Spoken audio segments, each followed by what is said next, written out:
Sorry, hello. Hi, Kerry. Oh,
eating.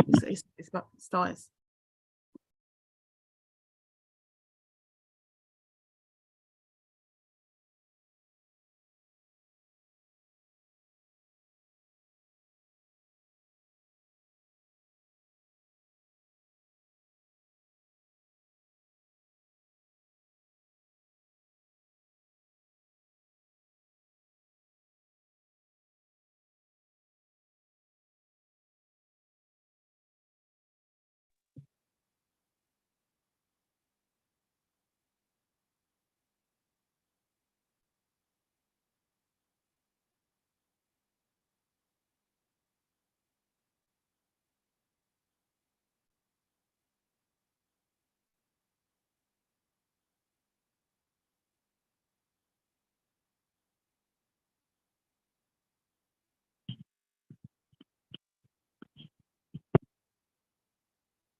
Yeah.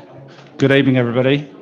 I'm going to try and make a start, even though we're all having lovely conversations, and I hate to bring those to an end. But we've got quite a busy agenda, and it's our last meeting, so I'd like to at least pay vague attention to the time frames that we're. Thank you, Councillor Steve.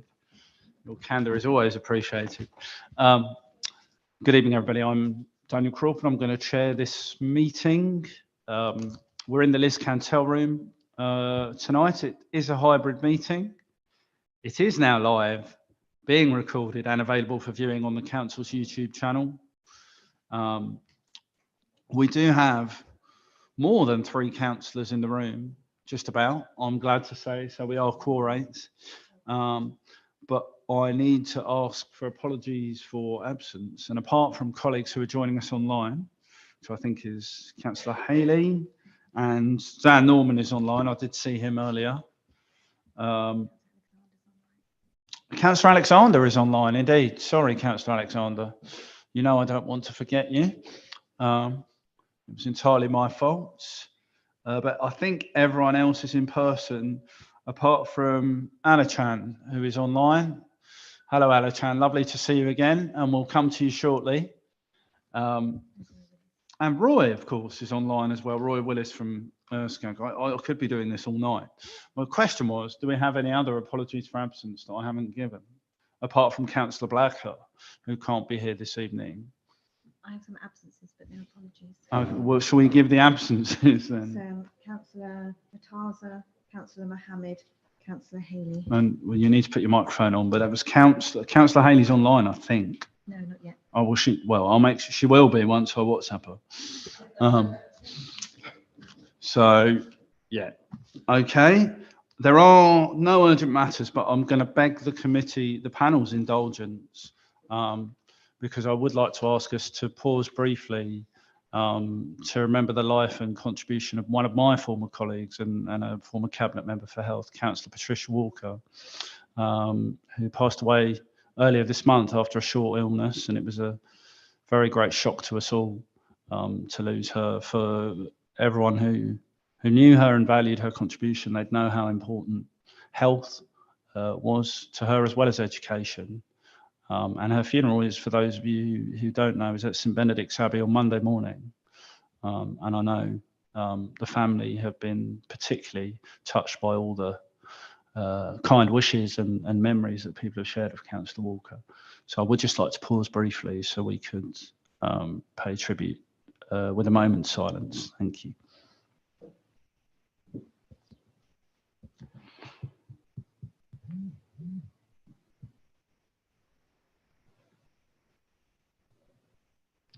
Thank you, everybody. That was lovely. Right, declarations of interest. Since Councillor Murtaza is not here, this might be a very short item. I don't believe there are any, which is great. There are no matters to be considered in private.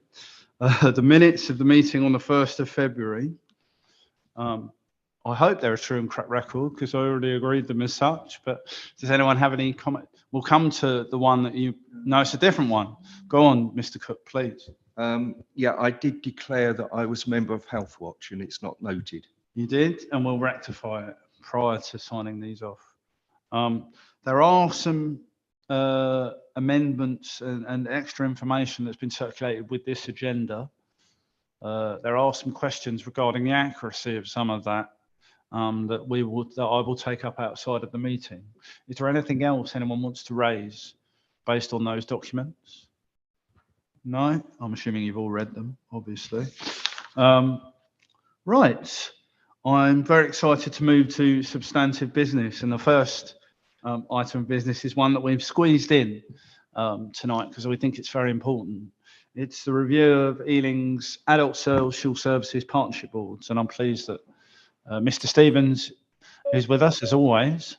I told you Councillor Haley would be here. She's here right now. And Avatar Mann is our head of integrated commissioning. And we're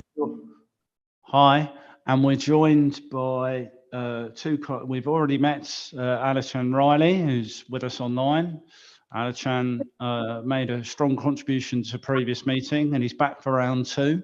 So we look forward to hearing from you shortly. Alichan, you're very welcome, and thank you for giving up your time this evening. And we're also joined by Alex Cowan, who's going to speak to us about her experience at the partnership boards and the purpose of bringing this. I'll bring in our colleagues to give the full introduction, but we're looking at reviewing the partnership boards, their effectiveness, how they're operating, are they getting the widest possible view of the work that's being done and reflecting the lived experience of Ealing's residents, and how can we reorganise these partnership boards to make them fit for purpose in the modern world. So with that, I'm going to hand over to, who am I handing over to? Kerry, take it away, please. Thank you, Chair.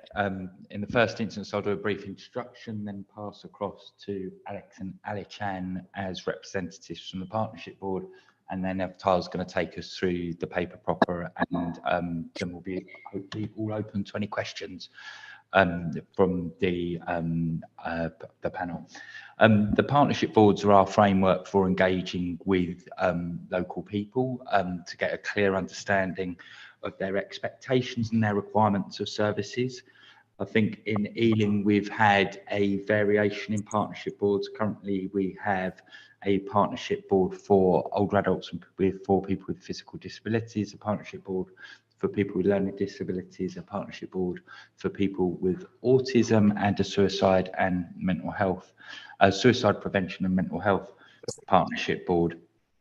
Over the years, there's been some variation in terms of the dynamism and the effectiveness of the groups, with some of the groups being significantly more engaging and having greater representation and constituency from local people. So, as previously discussed, within the HASP, there's been a review and consultation on the partnership board framework, and Avtar is going to talk us through that. But before Avtar does discuss the proposals, going to hand across to, do you want to go first, Alex?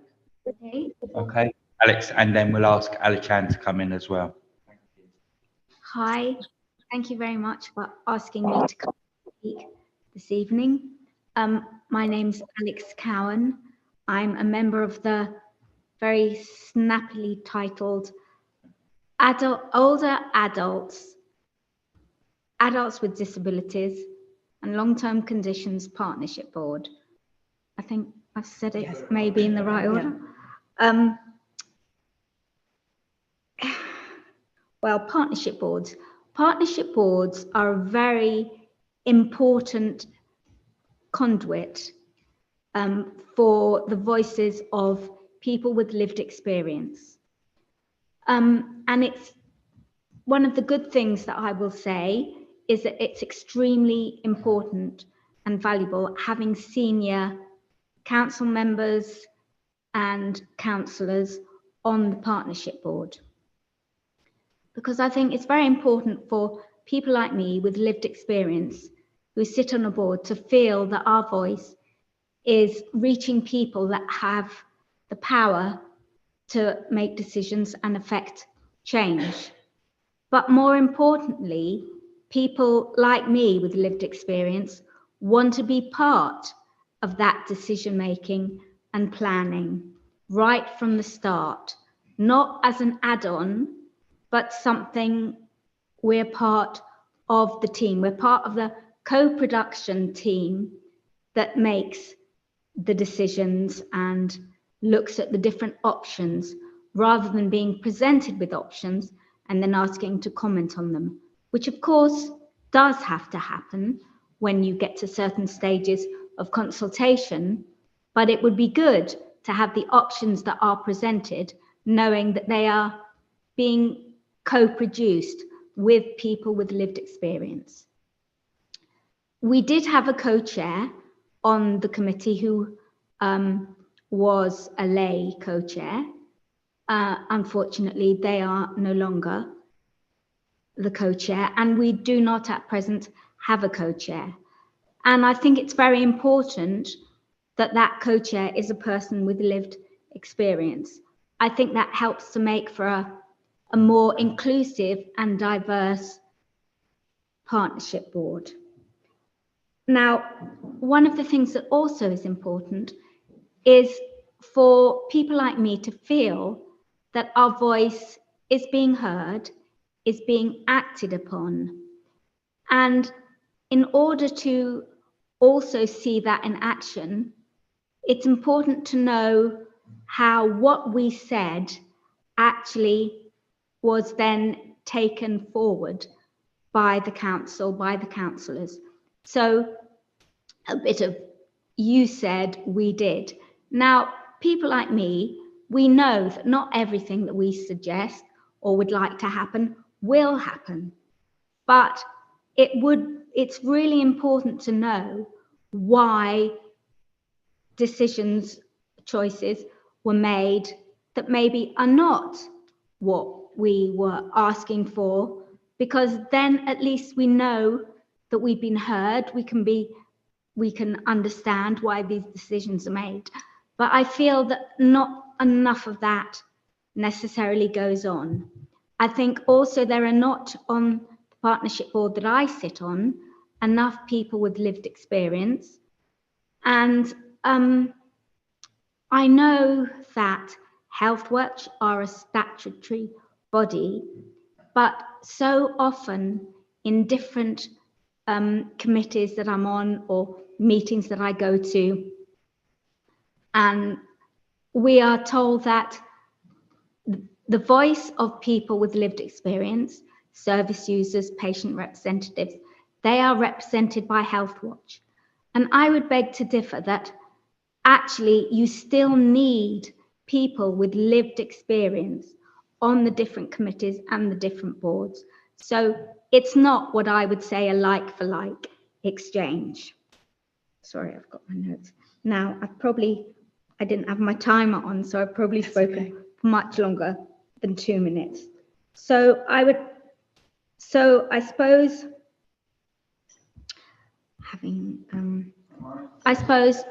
what for the future, if I was looking for the future, it's a lot of the things I've said. More people with lived experience, a co-chair with lived experience, real partnership working right from the start. Because the decisions that you make affect people like mine's lives directly.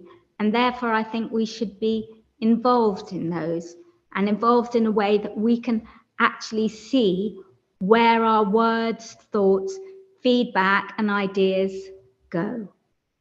Thank you very much for letting me speak. You're very welcome. Avatar, you're going to come in next. Thank you. And that's very honest feedback. We do appreciate that. I think some of the report would echo some of that, not all the comments, but the report just goes through phase 1, the discovery phase. And some of the comments that you put forward, Alex, will definitely go into phase 2 in terms of developing the future of the partnership boards. I think it's probably best if we bring Ali Khan in at this stage, and then we can probably present the report. Whenever you're ready, Ali Khan.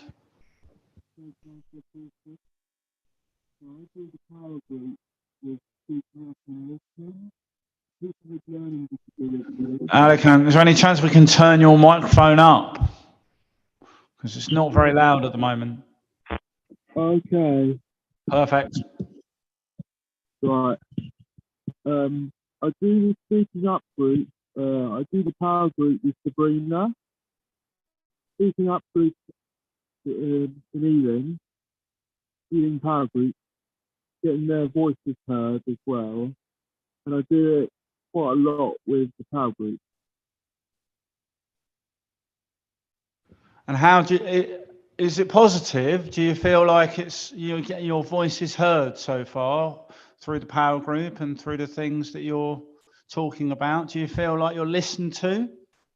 I am, yeah. I am listening to everybody out there and to all the guys and the group and all groups doing it really well.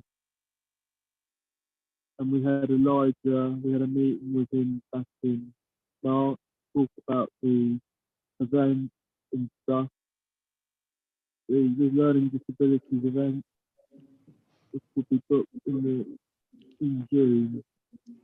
Fantastic, and we look forward to hearing about how successful that is when it happens.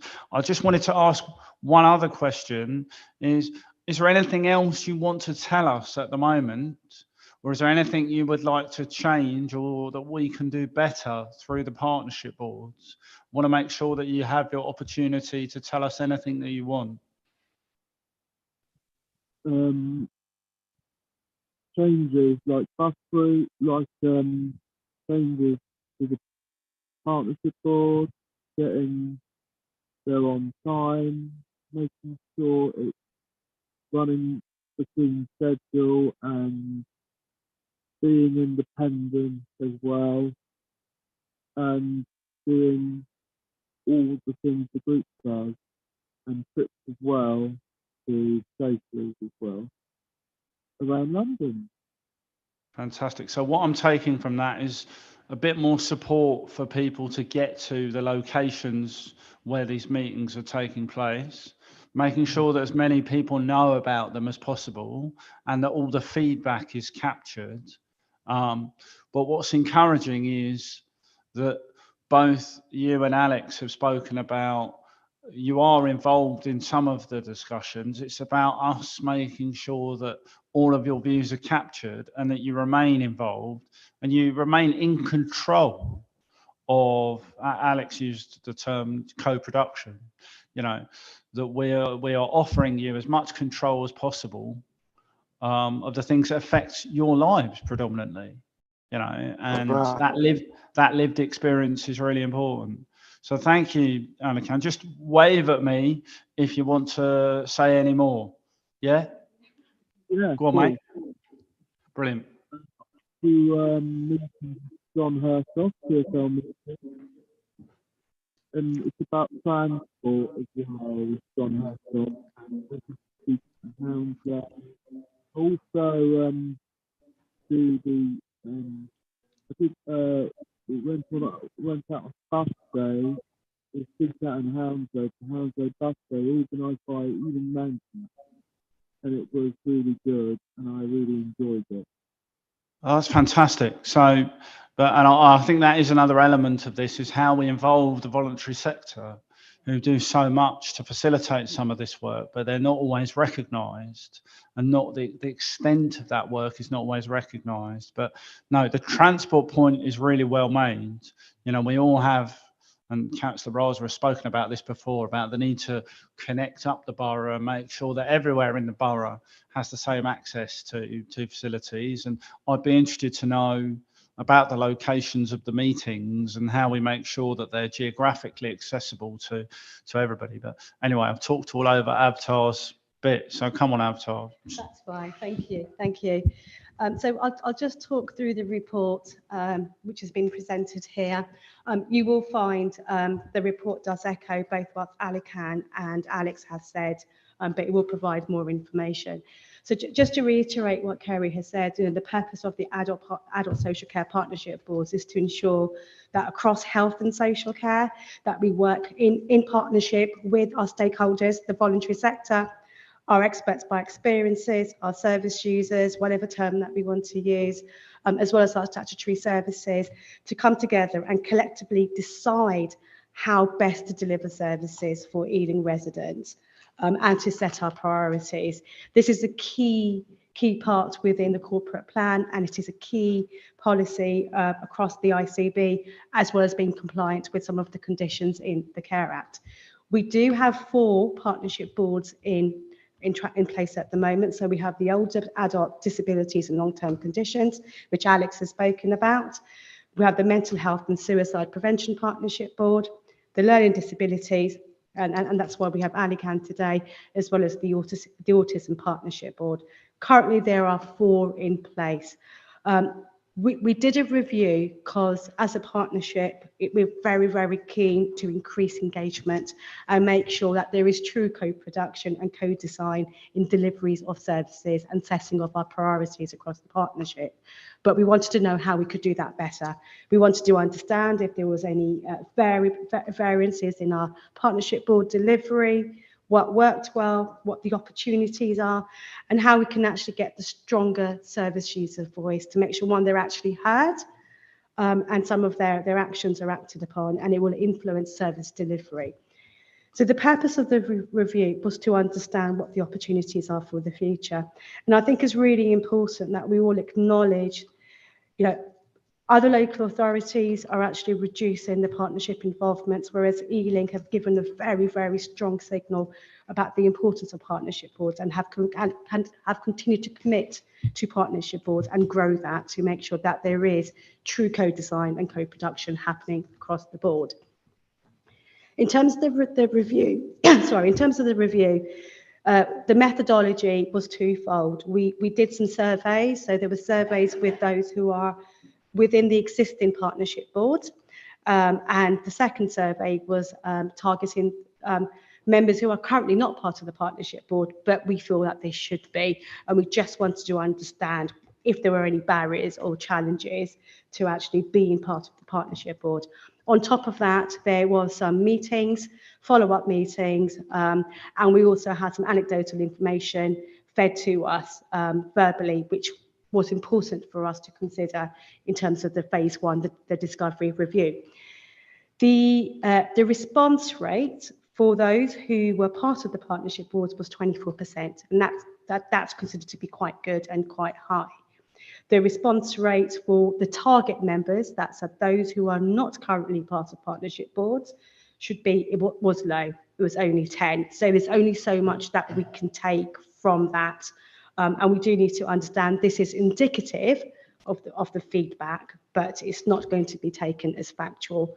And that's why it's important in terms of the discovery phase, which we've just completed.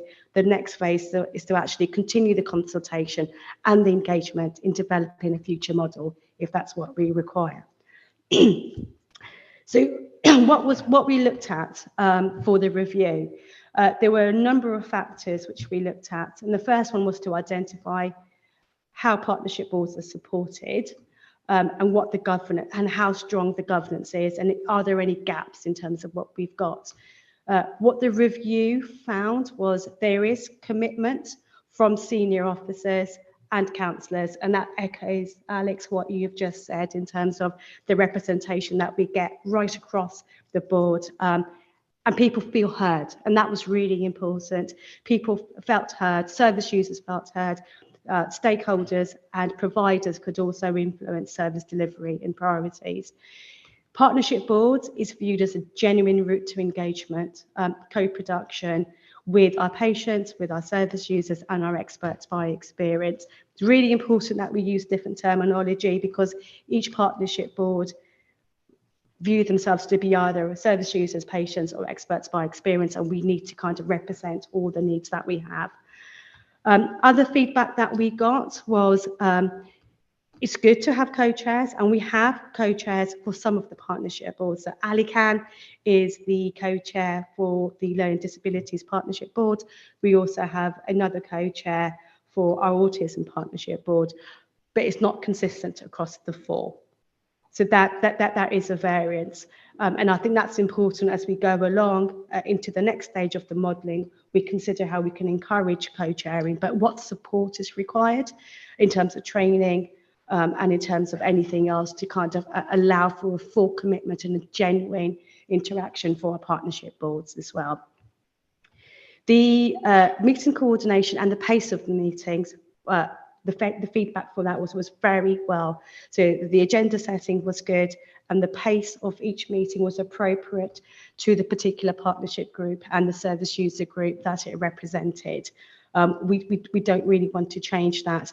There are some pockets of some really, really good examples. So for example, with the Learning Disabilities Partnership Board, we have the Power Group and we have Ealing MenCap, Ali Khan, as you just said, in terms of making sure service user voice is heard and it's taken on board as well. In other partnership boards, we don't have very good service user representation, and that's a known gap as well. In terms of other factors, in terms of the review, we did also look at how the structures work and how do they interconnect and what's the governance looks like.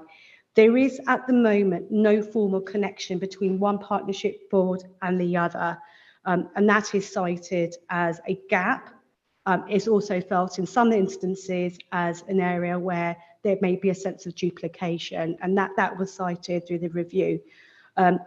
We have some really good outputs from our partnership board. So, for example, the Autism Partnership Board has produced an action plan. It's a user-led action plan in terms of what's important for people with autism, what they view to be important, and what the partnership needs to kind of focus their priorities on. With the learning disabilities, we had the LD strategy, which has been presented to this panel at a previous meeting. So those are some strong outputs that we have. In Train, we also have the mental health strategy, which has been developed, and that's led by the partnership board as well. The review also looked at any potential inconsistencies with service user engagement and agenda setting. So I've already talked about there is service user representation is quite variable.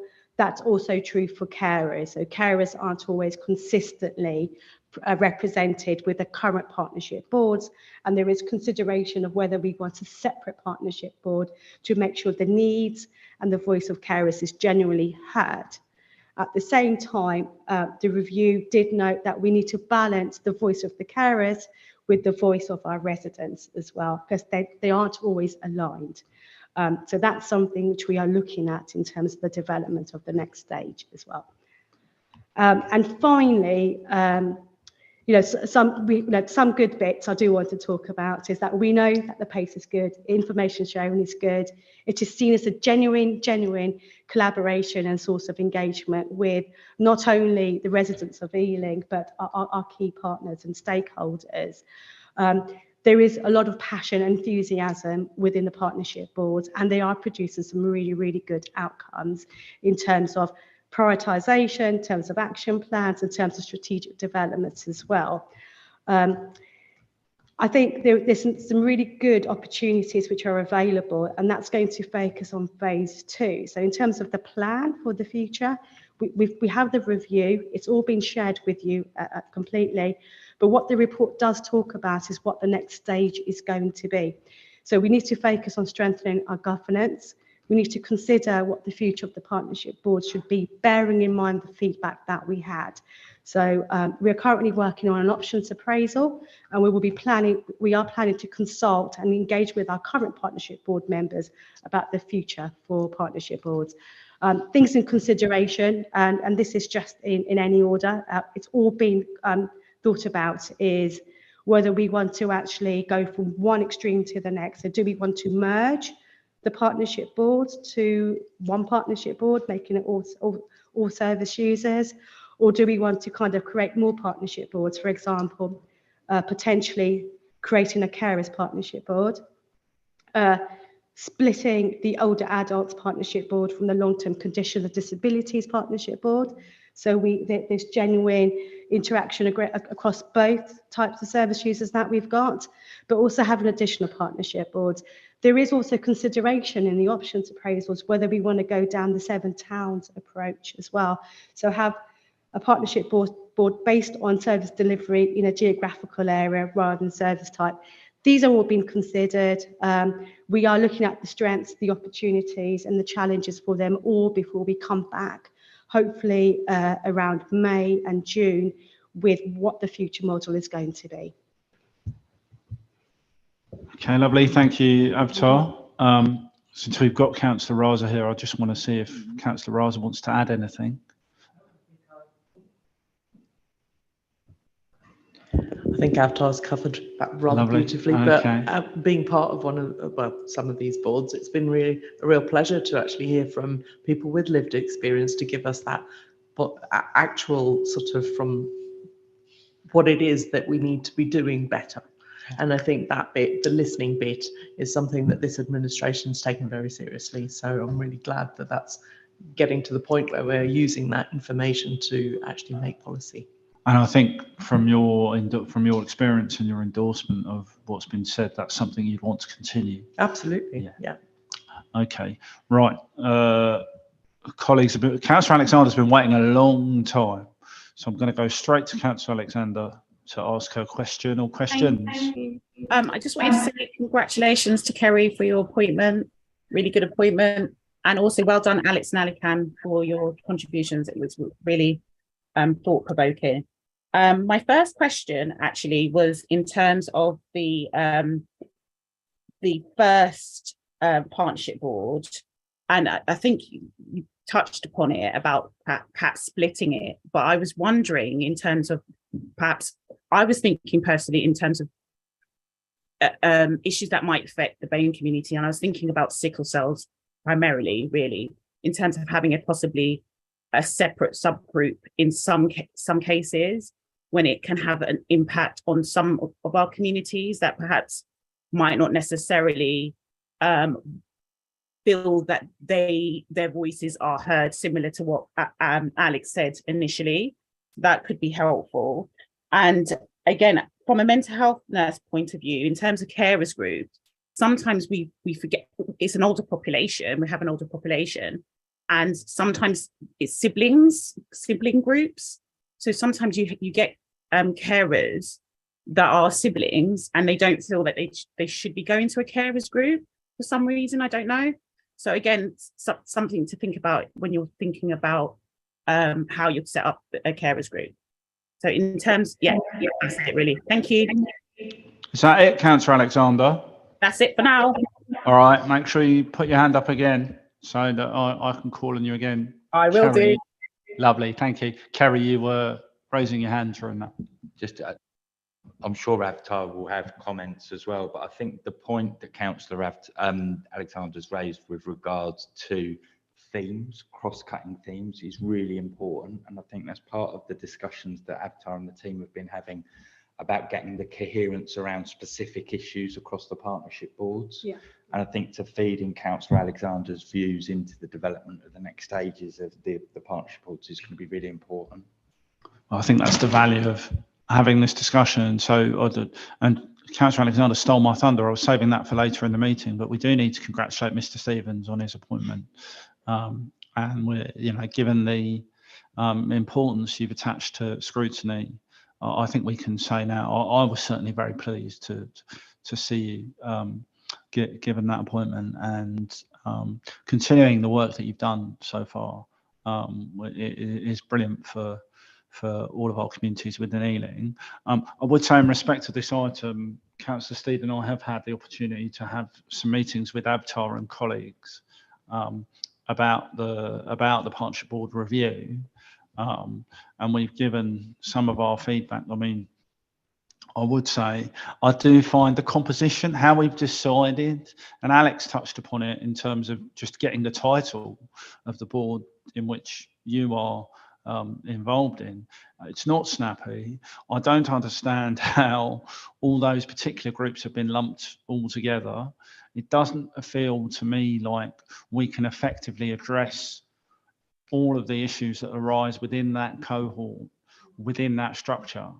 And I think to Councillor Alexander's point, and it was something we both raised, Councillor Steed and I, there is a case for having ad hoc subgroups here that look at specific issues that will arise. Because, as I mentioned, where are we here? I'm going to try and get the name of this title right. But as I mentioned, I fall into that cohort, the same cohort that Alex does, because I have a physical disability. But I'm just one of those people. I would strongly think older adults on their own should have their own one. And that was certainly my steer. And I was concerned that where we hear from MenCap very effectively, it seems, during these structures, we don't hear from Scope. We don't hear from some of these other voluntary sector groups that advocate for the needs of certain members of our community. And that seems to me not just a gap, but it's a missed opportunity for us to connect people up with services that are designed. Yeah, Alex, sorry, you want to come in, please. I agree about what you said about the committee that I'm in. But one of the things I would say is that I used to be part of a group called PERF, which is the Patient Engagement Reference Forum. Neha, you shared that. Now that was extremely useful because it had a diverse group of people in it, people from PPGs, patient participation groups, from GP surgeries. It had people from partnership boards. It had people with learning disabilities. It had people from voluntary sectors. And it was really good to hear those voices. I could bring things from my partnership board back into that group. I could take things away from that group back into my partnership board and the other groups. So what I would say is joined up, linked working, where we're not just all silos, but where we can hear what's going on in other groups, is really, really valuable. Well, I think we should, one of the suggestions was, and I'll come to you, Neha, one of the suggestions was that we can look at the review and the composition of the partnership boards, but there should be something overarching that groups in everybody. And even if that meets maybe a little less frequently than your average partnership board, as long as it gives that forum that you were just describing with that setup that you were previously involved in. We need to emulate good practice where it is. And I can't tell you, Alex, what the best practice is in this forum because I'm not part of it. I was very struck by your own words that said that you need to be part, you need not to be part of the solution to this. You need to be in control of what is happening to you and the policy, co-production of the policies that are going to come forward. So it's interesting for us to have this discussion, but we need to be led by the user groups, by the residents who have the lived experience to inform us. And that's why we'll make recommendations this evening, but the main one will be that we take the report when it comes back and we examine and we hear from you again and from Alichan and from anyone else who wishes to speak about their experience, so that the final decision is grounded in your reality. I think that's so important that we do this right. That's otherwise there's no point us scrutinising anything at all, because we could just decide it in a room where you're not present, and that's not how we should be doing this. Neha, sorry. Thank you. And I, just for information, now we're an integrated care board and a partnership, working as a partnership, really tried to re-establish a new version of the patient engagement reference forum. It's only met a couple of times. I'm really keen that we encourage as many of our partnership boards to come along to that, members of the partnership boards, but PPGs, and expand the membership group again. And I'm really pleased to hear that it was helpful before.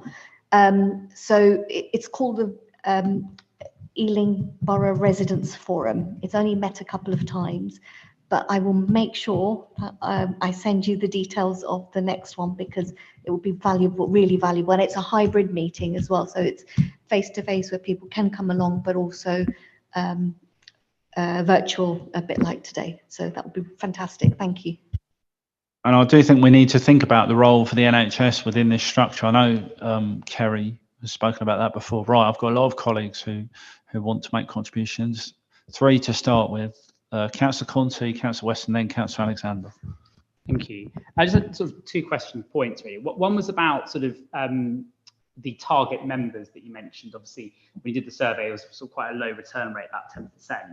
I guess it was how, I think you mentioned when you were talking about sort of targeting the groups that we thought should be part of it. So I guess it's how do you cast the net more widely? Because obviously there's people in groups that you may think actually should be part of it. There's probably lots of other people who maybe want to be involved, haven't heard about it, don't know about it, wouldn't know how to engage or get involved. And how do we try and reach out more broadly than the people that we've already tried to speak to? That was point 1. And the second point was really just thinking about sort of younger people. One, because of often the way they want to engage is very different to maybe how older people do. And sometimes I think a lot of these things often can end up with lots of older people involved in sort of scoping those decisions. I just wonder whether there's space for a particular group, particularly aimed at young people, or how you try and reach out to younger people to get them involved. Thank you. So I'll answer the second question first around younger people. So that's been considered in terms of the second phase. So for example, if we decide to go down the route of a carers partnership board, we would have a subgroup for young carers and a subgroup for adult carers, just to make sure that there is sufficient safe space and time to hear the voices of the younger population. Some of our partnership boards, for example, the Learning Disabilities Partnership Board and the Autism Partnership Board, is all age. But at the same time, we recognise this review was based on the partnership boards, which are facilitated by the integrated care team within adult social care. And we are aware across the partnership and across the local authority, there are other partnership boards which we need to align to and engage with. So for example, the Children's Partnership Board, the SEND Strategy Board, but also what Neha has just mentioned. We don't want to duplicate, we don't want to confuse further. And what we need to do is align all of them. So we are sharing the intelligence and the information that's coming through, and there's a joint response. With regards to your first question about the target group, the purpose of that was more around fact finding for us to understand what else is available out there. So some of the questions was, what informal support groups are there? And how can we engage with the formal support groups? What type of communication do we need to target to get more involvement from Ealing residents? And that's the feedback from that is kind of formulating some recommendations for phase 2. So making sure there's dedicated web pages for each partnership board, where there's minutes of the agendas, there's invitations available, easy to read format. I mean, the web page is one of the recommendations, but there's going to be others. So it was more for intelligence for us, because the target group, we looked at what we knew across the partnership, but we do recognise there's a whole raft of social networks out there, which we want to kind of piggyback on with to make sure the key messages for health and social care are heard. Does that answer, Councillor Conti? Okay. Councillor Wesson. Thanks very much, Chair, and thanks, colleagues, for that report. I also just want to thank Toby Craig, because I had a really good briefing with him, and I know he's been heavily involved in this work. I suppose there's a kind of fundamental question for me. We seem to have landed with the word partnership. And reflecting on that, you can have a passive partnership, or you can have an active partnership. And I suppose I just wonder, as part of our reflections, whether we need to think in terms, we talk about the language of co-production. Other local authorities have landed with co-production boards instead of partnership boards. I just think it's something for us to sort of think about in this next stage. And then the second sort of question for me is, how will we know that they're working really effectively? So what are the success criteria that we're operating to?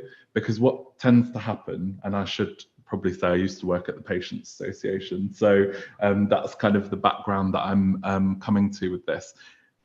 Organisations tend to change their structures, but not really think about what they're hoping to achieve longer term in terms of the outcomes.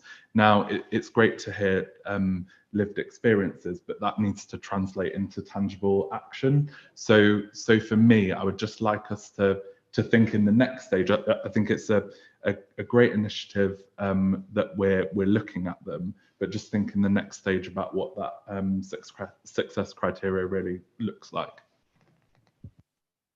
It's very valid. Kerry, you wanted to come back previously and I didn't take you, so sorry about that. That's no problem, Chair. Thank you. If I can answer Councillor Wesson's questions or comments, it's a really good point about partnership boards. We've just rolled forward with what we've always called them, and I think if this is a real opportunity for us to review, the titles and how we refer to the boards. I think that the evidence of success, and it's something we've been discussing with Councillor Crawford, and about how do we get scrutinised in terms of the success of the partnership boards, is change, and change that's directly attributable to. I've worked in social care for long enough to know that you can be involved in lots of consultation and co-production groups without doing anything, and the group becomes the point of the engagement. And I think we need to be coming back here and to the wider council and to the membership of the groups to show that we've seen real change. So I think that's the key aspect for us here. And just to say, my earlier point with regard to Councillor Conti's point in terms of how people engage, it's really interesting in terms of the Learning Disability Partnership Board, which has generally got a younger group, has got a very different way of engaging from, say, the older adults and people with long-term conditions group. Sorry, Alex, I'm not referring to you specifically, but where we've got an older cohort of people who come. But that's the problem with the title of that group. Well, exactly. Right? It's pejorative. Yeah. In a way that the other titles are less so. Yeah. And that we're hitting on. Forgive me for interrupting you. No, that's fine. You know, this is part of my measures. One of the things that we picked up on when we had our initial conversation with Toby and with Avatar and then with yourself, Kerry, was the measuring of success, which Councillor Weston has identified. Well, my measure of success is taking Alex's objectives and what the challenge she laid out at the beginning, to have more people with lived experience participating, to have more people sharing that lived experience, to have more co-chairs or chairs even, let's be radical about it, of these bodies who can tell us what their lived experience is and how things need to change. And what is change for the better? And what does that look like? And do we need to have so many partnership boards? Do we have too much duplication going on? I mean, I would like to think that this review is going to ask some strong questions of our existing structures, because it's clear to me that from what I've read and what I've heard, we're not where we need to be. And how diverse are all these boards? You know, do they represent the diversity of Ealing? Does everybody feel like they can get involved in them? How many languages do they communicate in? What's the geographical spread of the participants? And unfortunately, and it's nobody's fault, but some of this information we don't have an accurate barometer of. And that goes back to one of Anachan's points. The transport for people to get to the locations and to make sure that they have that continued participation. Because for somebody with a learning disability, for somebody with a physical disability, you've got to plan that sometimes days, weeks in advance. And we need to have the buy-in from that community, because otherwise we risk the opportunity of the people who we need to hear from the most not being able to be heard from at all. Sorry, I sermonised a little bit there.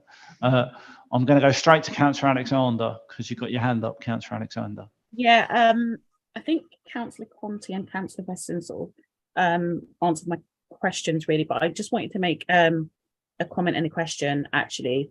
I think the officer, I think we really do need to lean into young people. I think when the officer mentioned about young people, the initial response was about young carers, but that equally there are young people with additional needs that really do need to be involved in the strategic planning, because it's about their lives too. So I know sometimes you think about their care, again, you know, we think about their parents and their carers, but we don't. I do that myself as a professional, really lean into that the young person. So it's really something that we need to kind of think about, as that's a comment.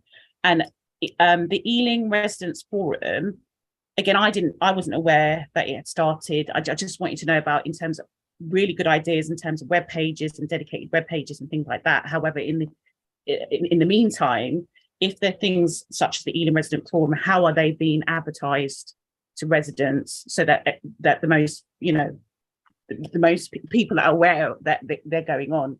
I'm just wondering what we could do as well as a panel in terms of recommendation about promoting that the forum as well. Thank you. Yes, I think that's a really good point. I think there's a communications piece of work here, because I bet if I went out into my own network and spoke to people with physical disabilities or learning disabilities about these partnerships, they wouldn't know about them. And that's a visibility problem. We don't want to have everybody turn up to it, clearly, because that creates a capacity issue, but we need to make sure that they're representative and functioning. And Councillor Alexander's point is a good one. Even if we're supposed to be focused on adults at this panel, we do skirt the line occasionally of sort of remit occasionally. And this is one of those ones, because through transition, young people's needs change. And we're very cognizant of that in a lot of areas within the local authority. But we need to capture that and represent that here, because I don't think what Avtar's talking about as a young person is necessarily what a young person would define as. Well, I have this question a lot with the young people who are within my ward. They have a very different conception of what a young person is to most people in local government. So we probably need to draw up some benchmarks. I just want to say something on carers, because Councillor Alexander's point is very pertinent. You've got young carers who care for older family members, and I'm astonished at how much that has gone up. And we do need to make some provision for that. There does need to be I would support a carers forum, a carers board. We did have carers champions until very recently. We may still have a carers champion within the administration. I'm not sure that we do at present. They need to have a voice. They need to be able to articulate the issues that they're having and to get access that support. But we also need to look at that separate space for young people. Maybe that comes through some of the children's services work that is being done. But Avtar made the point that we shouldn't be working in silos, that it should be along the same lines. And Councillor Riser is nodding, as I knew she would do. The only other point is around the promotion. I do think there's a role for our neighbourhood governance team, or whatever they're called now. What are they called now? They're not called that. And our town forum team that is going to come into place, right? They have the contact details of the residents groups and associations of Ealing. If you want to find people who require support, your residents association, where there is a good one, is a good route in, because they will know of people who are vulnerable and require extra support. And I just think that will help us in broadening our horizons a little bit and reaching more people. Right. Oh. Yes, Mr. Willis. Do you have a question on this item, or have I imagined it, Roy? Yes, I do. Please, go ahead. Go ahead. Yes, a quick question. Thank you. Yes, it's been a little bit difficult to frame a question around this report, this review, and I'm glad that the debate tonight, the discussions tonight, have clarified a lot of the issues. But certainly we welcome any attempts to refresh the partnership boards by increasing representation and of service users, carers, and experts by experience, providing more organizational and administrative support to help the partnership boards to work better, and having more direct channels to the Health and Wellbeing Board and to the scrutiny panels. I just did want to add that co-production is a very useful concept in relation to the partnership boards, but I think we wonder whether there is a shared understanding of this principle across London Borough of Ealing and health bodies, because we need to define really what co-production means in order to make any changes we do make to make partnership in the boards work better. So it's really a comment rather than a question, but trying to help us define what co-production would mean in the context of this review of the partnership boards. Also, I don't want to speak for I think it's difficult to ask our officer representatives to answer this question fully, Roy, given that their review is ongoing. So I'm going to answer it, because my last meeting as the chair, and the new chair may take a different view to what I do. But I was taken both by your contribution and the one from Councillor Wesson a few moments ago, which is actually, I think we may well have this the wrong way around. Partnership is all well and good, but the strength of a partnership is based on how active the people we're partnered with are. And the strength of that can only be judged by its results. And I would believe co-production to mean that we're placing the autonomy, at least equally, with the people with the lived experience, right? With the people who people like, not to demand that they do even more for us, but with the people who've spoken with us tonight, like Alex and like Alichan and their colleagues, and indeed with your group, Roy, where you can add value to this process in particular areas where you have experience.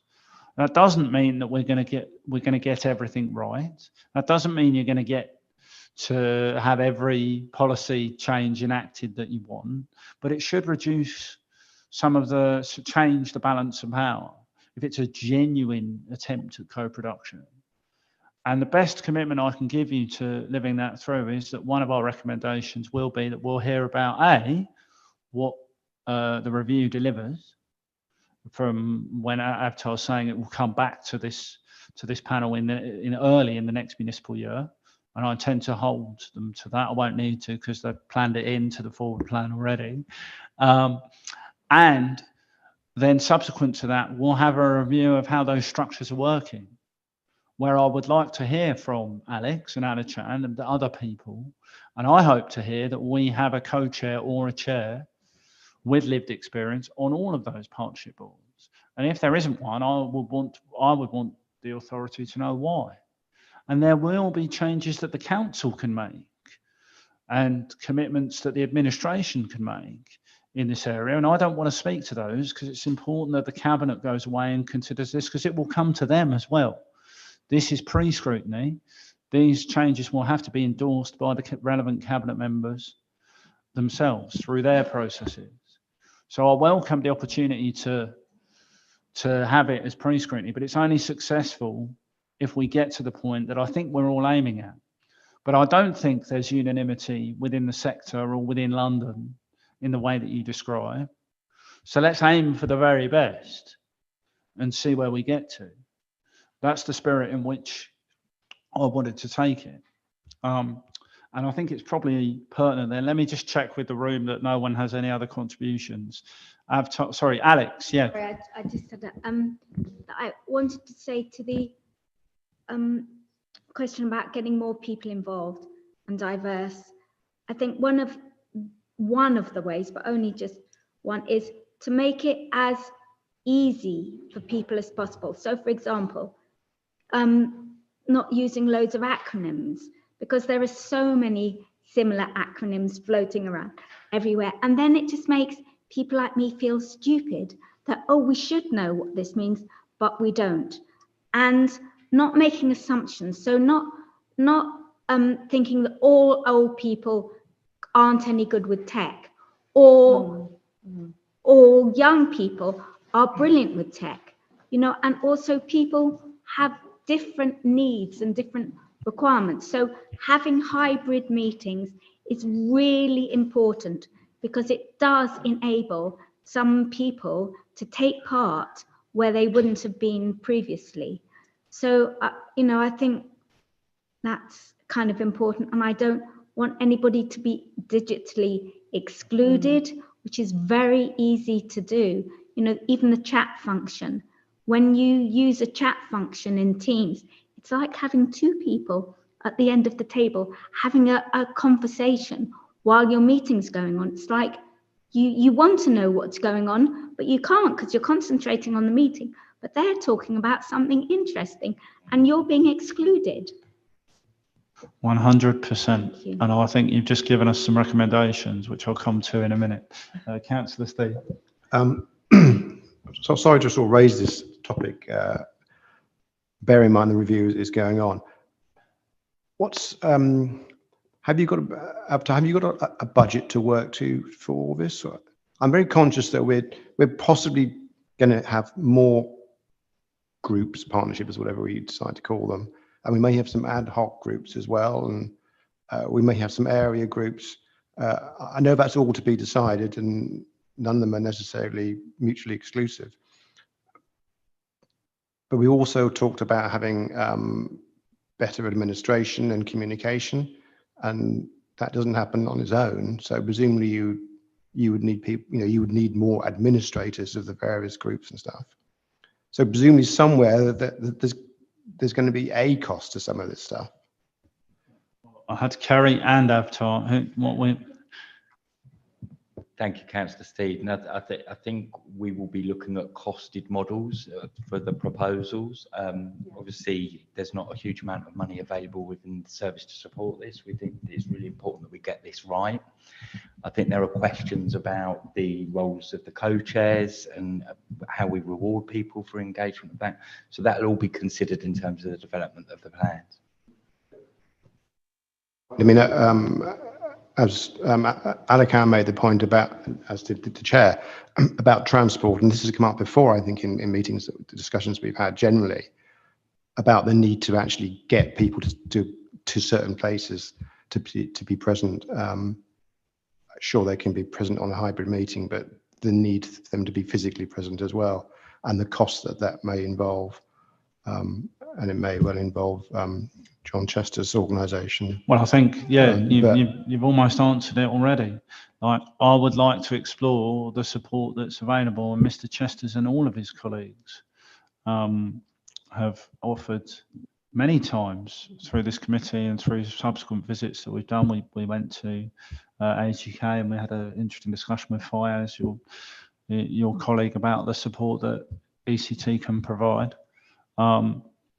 And look, there are two responses to this. I'm going to give a political response. The chief executive has a fund which cannot be called upon by officers, but when I had a discussion with him about what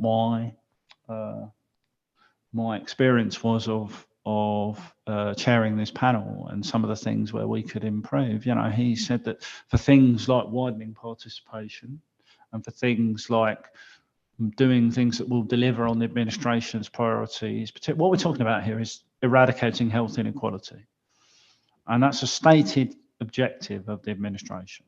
So I'm sure that Mr. Stevens will look to. He's not immune to discussions about reducing cost within his department. It's his primary objective, given the overspends that we have, I'm sure. But that doesn't mean we compromise on quality, right? And we will give a very strong steer in a moment about what we want this to achieve. And these meetings have to be facilitated. They have to be given value, and they have to meet certain objectives.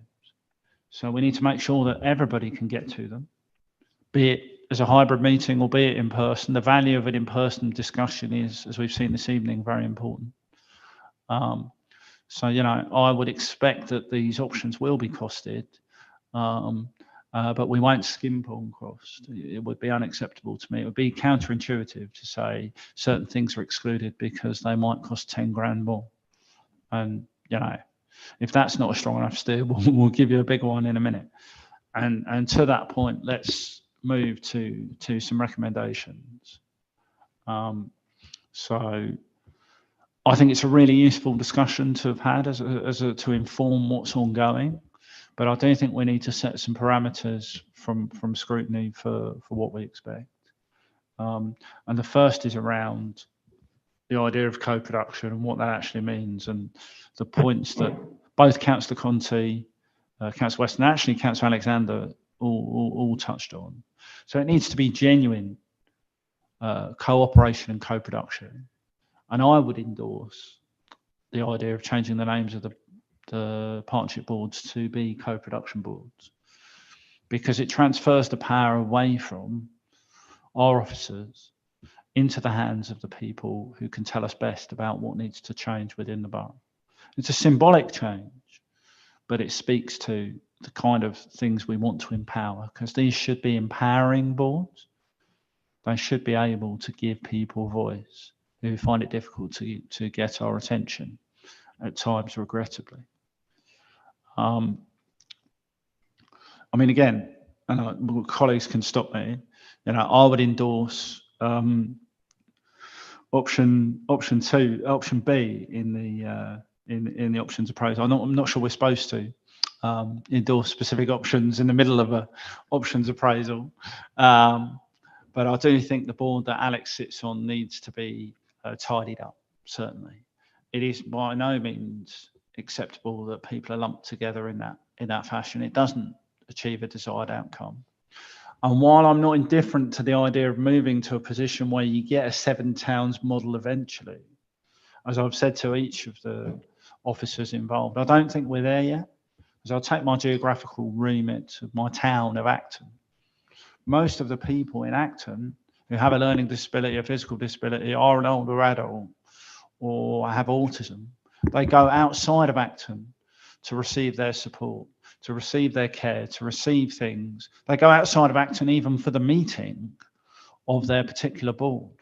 So which geographical board would they join? If they joined an Acton board, they wouldn't have anywhere to meet and they wouldn't have anyone else to discuss it with. If they joined a geographical board somewhere else, most of the discussion would concern their lived experience within Acton, and it would fail its first test. So I think one of my recommendations in terms of how we judge the effectiveness of this process is to get us in a year's time to a better position where the residents of not just Acton, Councillor Rolls is going to make me name 7 towns in a minute. It's not a bad exercise. But that everyone, regardless of where they live, has an expectation of the same levels of service. Because if we can't deliver that as a local authority, we should stop doing whatever it is we're doing. That has to be our objective. And the final thing I would recommend is that we look at ways of empowering our residents completely in terms of putting them in control of these structures. We should be auditing who's involved in these discussions and seeing how representative we are. And that needs to be a challenge through this process. And I said it was the final thing. There is one about transport, and we do need to make, we didn't, you know, I would implore Ealing Council to go on bended knee, if necessary, to ECT and to our other voluntary sector partners to look at what can be provided, because it's a remarkable organisation. It offers these facilities run by volunteers and then run by professional drivers, and they will get people to where they need to go. And the experience of having that option will be life-changing, not just for the people involved, but for the carers of some of those people involved. And we'll be surprised at what we can do. One of my concerns is we haven't done that enough yet as a corporate, as a public sector entity, as a corporate entity. I don't think any of those recommendations are controversial, but I'm open to adding more of them from colleagues if we need to. Yeah, Councillor Wesson. I think there's also just something about reflecting the conversation that we've had about success measures. So I think that could be packaged up as a recommendation, because I think we've talked about how it should result in tangible change for people with lived experiences. So I think that's almost a scoping exercise for the report that comes back to us as a challenge and as something I'd like to see each of the partnership board, if possible, the people in charge of this review, speaking to Alex, speaking to Alichan, speaking to the other people with lived experience. What would you regard as a success? How do we, what is the, I want to be in a position where my successor 12 months from now takes a report at the same time as we take the next annual Health of the Borough report that talks about, here's where we are with the partnership boards, here's how immersed they are in our decision making. What does best practice look like? What would be a tangible result? And so that's a sort of steer for an element of your report that comes back to us. You know, give us some metrics by which we can measure progress. And let's be honest about it. There's no problem with saying, oh, we've got high ambitions, we haven't met them yet. And here's why, because we only learn by doing. And so I think let's have some metrics for success. That's a very good recommendation. Councillor Alexander, sorry, you're... Yeah, sorry to be a pain. I was just going to say, in terms of the measurements, again, having service users, it's really important that they also involved in that decision in terms of how they would like to see, what they want to see in terms of, because it's for them, if that makes sense. So I know obviously we have a responsibility to kind of have, you know, look at those things, but again, is like what we said today. It's really important that service users are involved in that. So what if we do have a recommendation, don't know how we're going to word that, but it would be really important that service users have a say in terms of what measures they would like to see as well. Thank you. So I think that's the first recommendation we made, was around empowering the people who are currently involved and looking to empower more people. I mean, Kerry frowned at me when he heard the term service users because he knows I don't like it, but that's a personal choice. I think all of our service users are residents, and you know, they don't have the option of using another service. They use Ealing Council because they live here. But yeah, I've said enough on that point. I think we've got a good steer.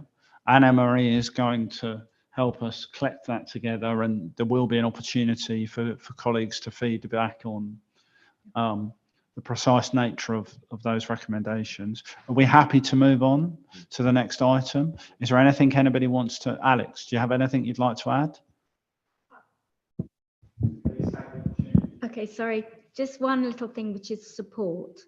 I think often service users, experts by experience, need more support to be able to make clear and effective use and understanding of what is going on in the meetings, some of the papers that they get. So sometimes when you talk about even having a chair, a expert by experience chair, that's great idea. I mean, that is a great aspiration. But I know, as being a chair of two groups, one in Northwest London and one in Ealing. I know Ealing's part of Northwest London, so I mean the whole Please group. carry on, yeah. It's a lot of work. So what does that support? Can I ask, what would you want when you say support? Can you define for the panel what you mean by? Okay. Is there an example you can give me of things you would like that you don't currently have? So like I have I chair the Northwest London Wheelchair Service User Forum, and I have a pre-meeting with some of the staff and senior members on that group before the meeting to discuss what things might come up, what are the important trends, what are the things that I might need to... Do you have a pre-meeting of this organisation that you're involved in with Ealing? Is that not possible at the moment? No, because it's the conglomerate of Northwest London. Yeah, no, I've got wheelchair you. users. Yeah. So I don't have it specifically with Ealing because No. there's one, I know you're not called commissioners anymore, but there's one ICB person that deals with the wheelchairs. Yeah. So I have, and that is extremely useful. Somebody to do the minutes, somebody to take notes. I mean, I know you do have minute takers, but I physically can't do any notes. So, you know, I can't remember everything of the meeting that transpires in my head. So somebody to take notes for me is really important.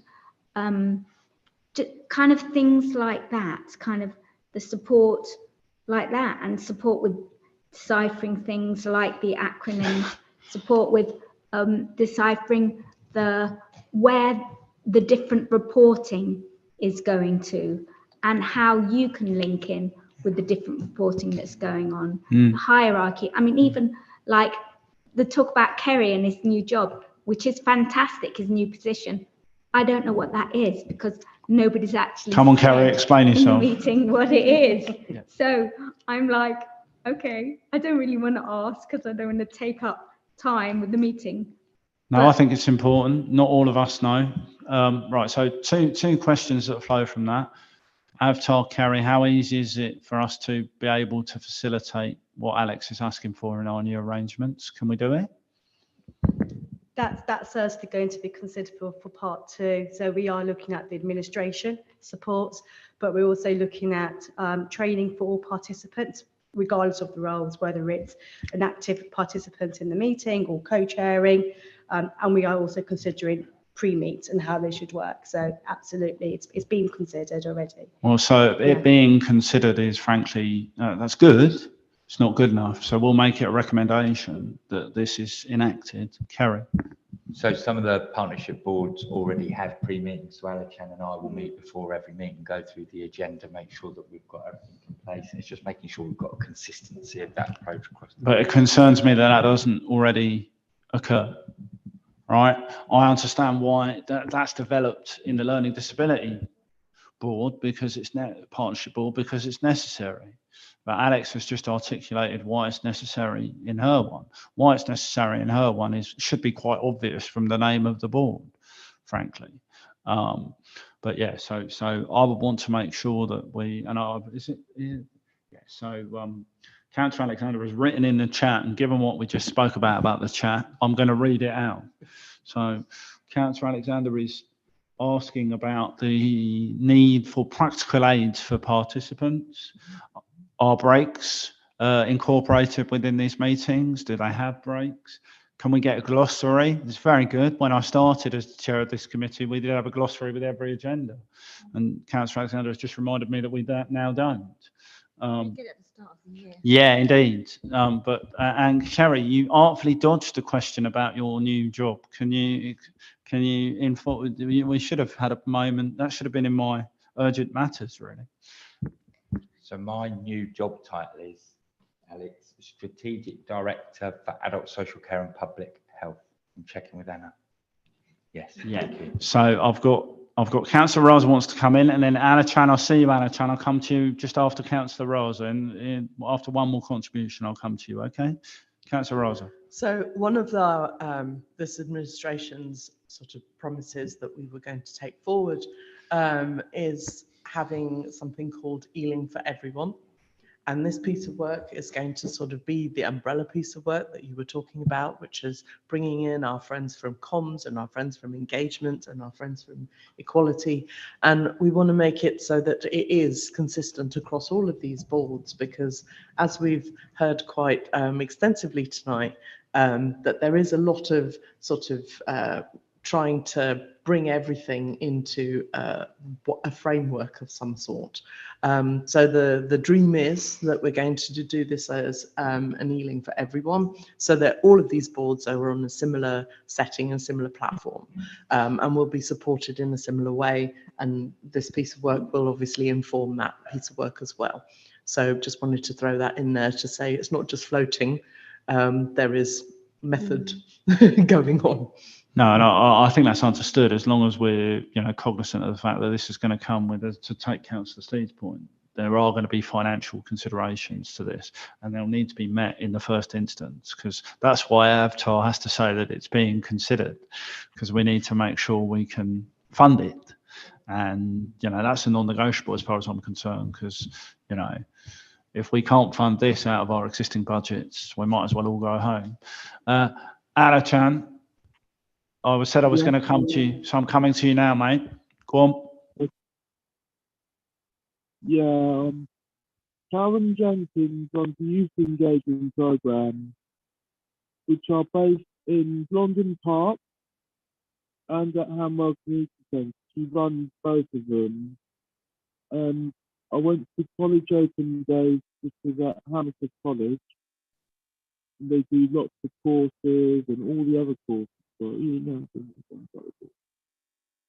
you were telling us about some of this last time you spoke to us, and I found it really encouraging that you're given much more of these opportunities, seemingly, Kerry, through Alichan's work with Power Group and through the existing Learning Disability Forums and the Learning Disability Partnership Board. So I wonder if there's a piece of work about replicating the success, because Kerry's also referenced the support that is given to Alichan. I wonder if there's a piece of work about taking almost as an exemplar the work of the Learning Disability Partnership Board, or Co-Production Board, as we're now going to call it, hopefully, and rolling that across to all the other boards, so that that's as standard for everybody else. Because we, as Councillor Raza has indicated, we want one Ealing standard, to borrow a Nahar phrase, across across all of our departments, don't we? Yeah. Okay. Look, I think it's a really useful discussion. It's obviously ongoing. So we look forward to, on the parameters that have been set out, and clearly we've given you plenty to go away and work on, Avatar, sorry about that.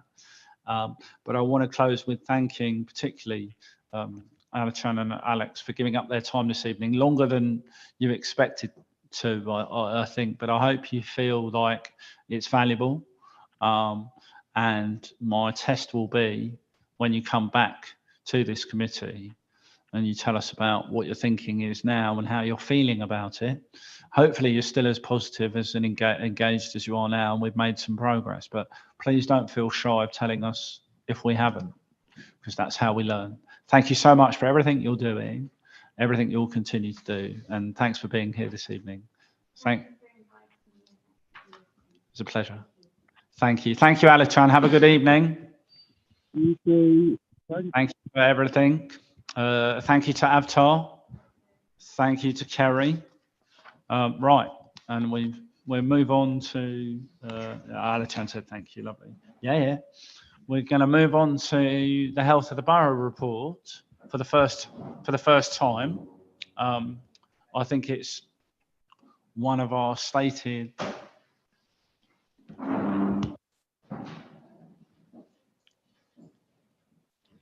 Thank you, Avatar. So thanks, Alichan. Really appreciate you being here tonight. Take care, mate. Thank you. It's one of the administration's stated priorities to produce manifesto pledges, even to produce a Health of the Borough report to show us where we are, how we're doing, and measure some of our achievements and progress. So I'm very pleased that we've got Anna Bryden, our Director of Public Health, and Councillor Raza with us this evening. Anna, who's going to go first? Yeah, okay. Thank you, Chair. Hi, everybody. So I'm going to be very brief with my introduction. I'm not going to go through 23 slides, don't worry. Just really want to say thank you for taking this report. It's the first time we've done this, so really good to kind of get the scrutiny at this stage, especially for future years. So the council put this into the council plan as a specific commitment as a new annual Health of the Borough report, which is really focusing on how all of the different council directorates and departments contribute towards the overarching strategic objective around fighting inequality. A lot of the things that you will see in here are programs of work that will be dotted around through the council plan, but actually when we go out and ask departments what are you doing to contribute towards equality, inequalities, there's fantastic things in here that I've never heard of. And I think this is one of the real power, it's really powerful report actually to kind of show that, share good practice, make those links between departments and link them up. And especially as we're going to be publishing our health and wellbeing strategy soon, I think a lot of these are really good examples that we can actually take on, build on, scale up as part of the action planning under there. So really appreciate thoughts today. At the beginning of the report, you'll see there's a couple of slides which we will be making into beautiful infographics soon, which is just giving a bit of a flavour of the kind of overarching health and wellbeing data about the communities in Ealing, but especially with a focus on inequalities. And with some updated data in there from the recent census. And then we've run through a number of departments. It's not covering absolutely everything in the council, and very helpful to get feedback on where you've spotted any gaps. And that really just runs through pieces of work, initiatives, programs that have been done by those departments in the last year to reduce inequalities, and a few case studies dotted around just to go into a bit more detail. So I think, Joe, that's all I was going to say, but really happy to take any thoughts. My only last thing is this is going to go to Cabinet in May. We can make some final tweaks on the report, but I think really helpful to get the scrutiny and the comments around the kind of work of the council, and especially feeding into next year. This is a new thing for us. I think we've given it a really good try. But we can improve it year on year. So really happy to get some suggestions on that. Thank Fantastic. you. Councillor Raza. Just shuffle it across. As Anna had said, tackling inequality is literally at the heart of everything that we're doing in this administration. So everything that lots of different strategies that we're hearing about, lots of different plans that we're hearing about, is all going to sort of tie in and come into this overarching theme. And what we've literally been sort of held to be account by the Citizens Tribunal that sat recently, and we looked at health inequalities in that meeting for their first meeting, just to sort of say that that's how importantly we're taking it. And good health has to come from, where we have all areas of what we do, all activities of the council to kind of feed into that and make sure that everybody, every resident in the borough has a good chance at great health and good prospects. So that's where we're coming from with this. As Anna also said, that this is, as with a lot of things that we've heard about today, it's a conversation. It's a two-way conversation. It's not just something that in the past we might have had reports which come to you and you just, they're sort of very prescriptive, whereas what we're doing now is a bit more of a conversation. So opening that two-way dialogue is really important. And the listening that I was talking about earlier, that we want to hear from our residents, we want to hear from people who are working with us, our partners, to really sort of shape a future that we can really keep within our envelope, as Councillor Steed was very conscientiously reminding us about, and also provide us with a really good service, a new way of doing things better. Excellent, thank you. I did want to take advantage of the fact that Nahar is here to ask if there's anything you wanted to add at the start of this item, given that much of this would not be possible without the support of the NHS. Is there anything you want to talk about on this work stream and this report? Not particularly on this report, but I can recognise a lot of the activity that we've been doing over the year, and actually that integrated way of working can really be seen through this first report already. And I think we've got a lot more that we can do in that way to really strengthen the outcomes. But it's fantastic to see it, actually. I was just thinking, some of the visits we've done to go to the West London Islamic Centre and to speak, that was a visit suggested by Anna, but the work being done by Abdi and his colleagues there on TB prevention was really inspiring, and the number of people he was able to see, and we had quite a number of members of the panel there, and that I didn't know quite how strong the prevalence of TB was. It embarrassed me, frankly, and we need to be speaking about that a lot more in our communities. But his passion and the passion of his colleagues, who I then bumped into again at the United Anglo-Caribbean Society last week. They were attending that event as well. And I just think there's more we can capture. I know some of that is funded partly by the council, but it's also in the NHS. I do think there's a way we can, for next year, put some of this together to give a broader picture. Yeah, Kerry, come on, shut me up. I think it's a really key point, Chair, and everybody's mentioned that this is the first. And I think this will be an evolving and developing document and information and strategic piece for us. So I think this is really important that we get the discussion now and keep evolving and developing the document going forward, which is excellent, really, because we're getting that information as a developing piece. It just strikes me that the theme so far of this meeting has been co-production, and the strength, one of the strengths of what I've found whilst chairing this committee is we've not always agreed with our NHS colleagues in Ealing. But we've built much stronger. We do now. It's fine. We do, absolutely. So we can build on these strong relationships that we've now got, to the fact that some of our colleagues are sited in the same building as we are, and we need to build on that. If we're not already asking them for comments into this document, maybe that's something we can incorporate for next year, because I'd like to showcase the very best of our NHS colleagues in this document, frankly. Right. Yeah, Councillor Conti, then Councillor Alexander. Everyone keep their hands up. Let's go with Councillor Conti, and I've got Councillor Wesson. Thank you. It was really, really interesting report to read. I obviously, this is the first one. I guess just looking at it, I think something that would be useful in terms of, and it's done for some of the sort of listing of some of the achievements, is that it's not just about the doing, it's what the achievement actually is. So a lot of them, it's like, well, this scheme is up and running, or this is doing, but what's it actually achieving? So for some of them, it's, you know, you do give that like 300 X people have been helped, great.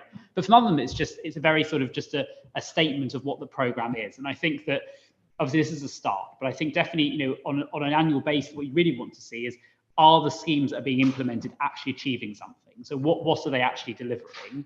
And similarly, on the sort of the initial picture in the first few slides about what the current health and situation is, you know, for example, you know, physical activity, etc.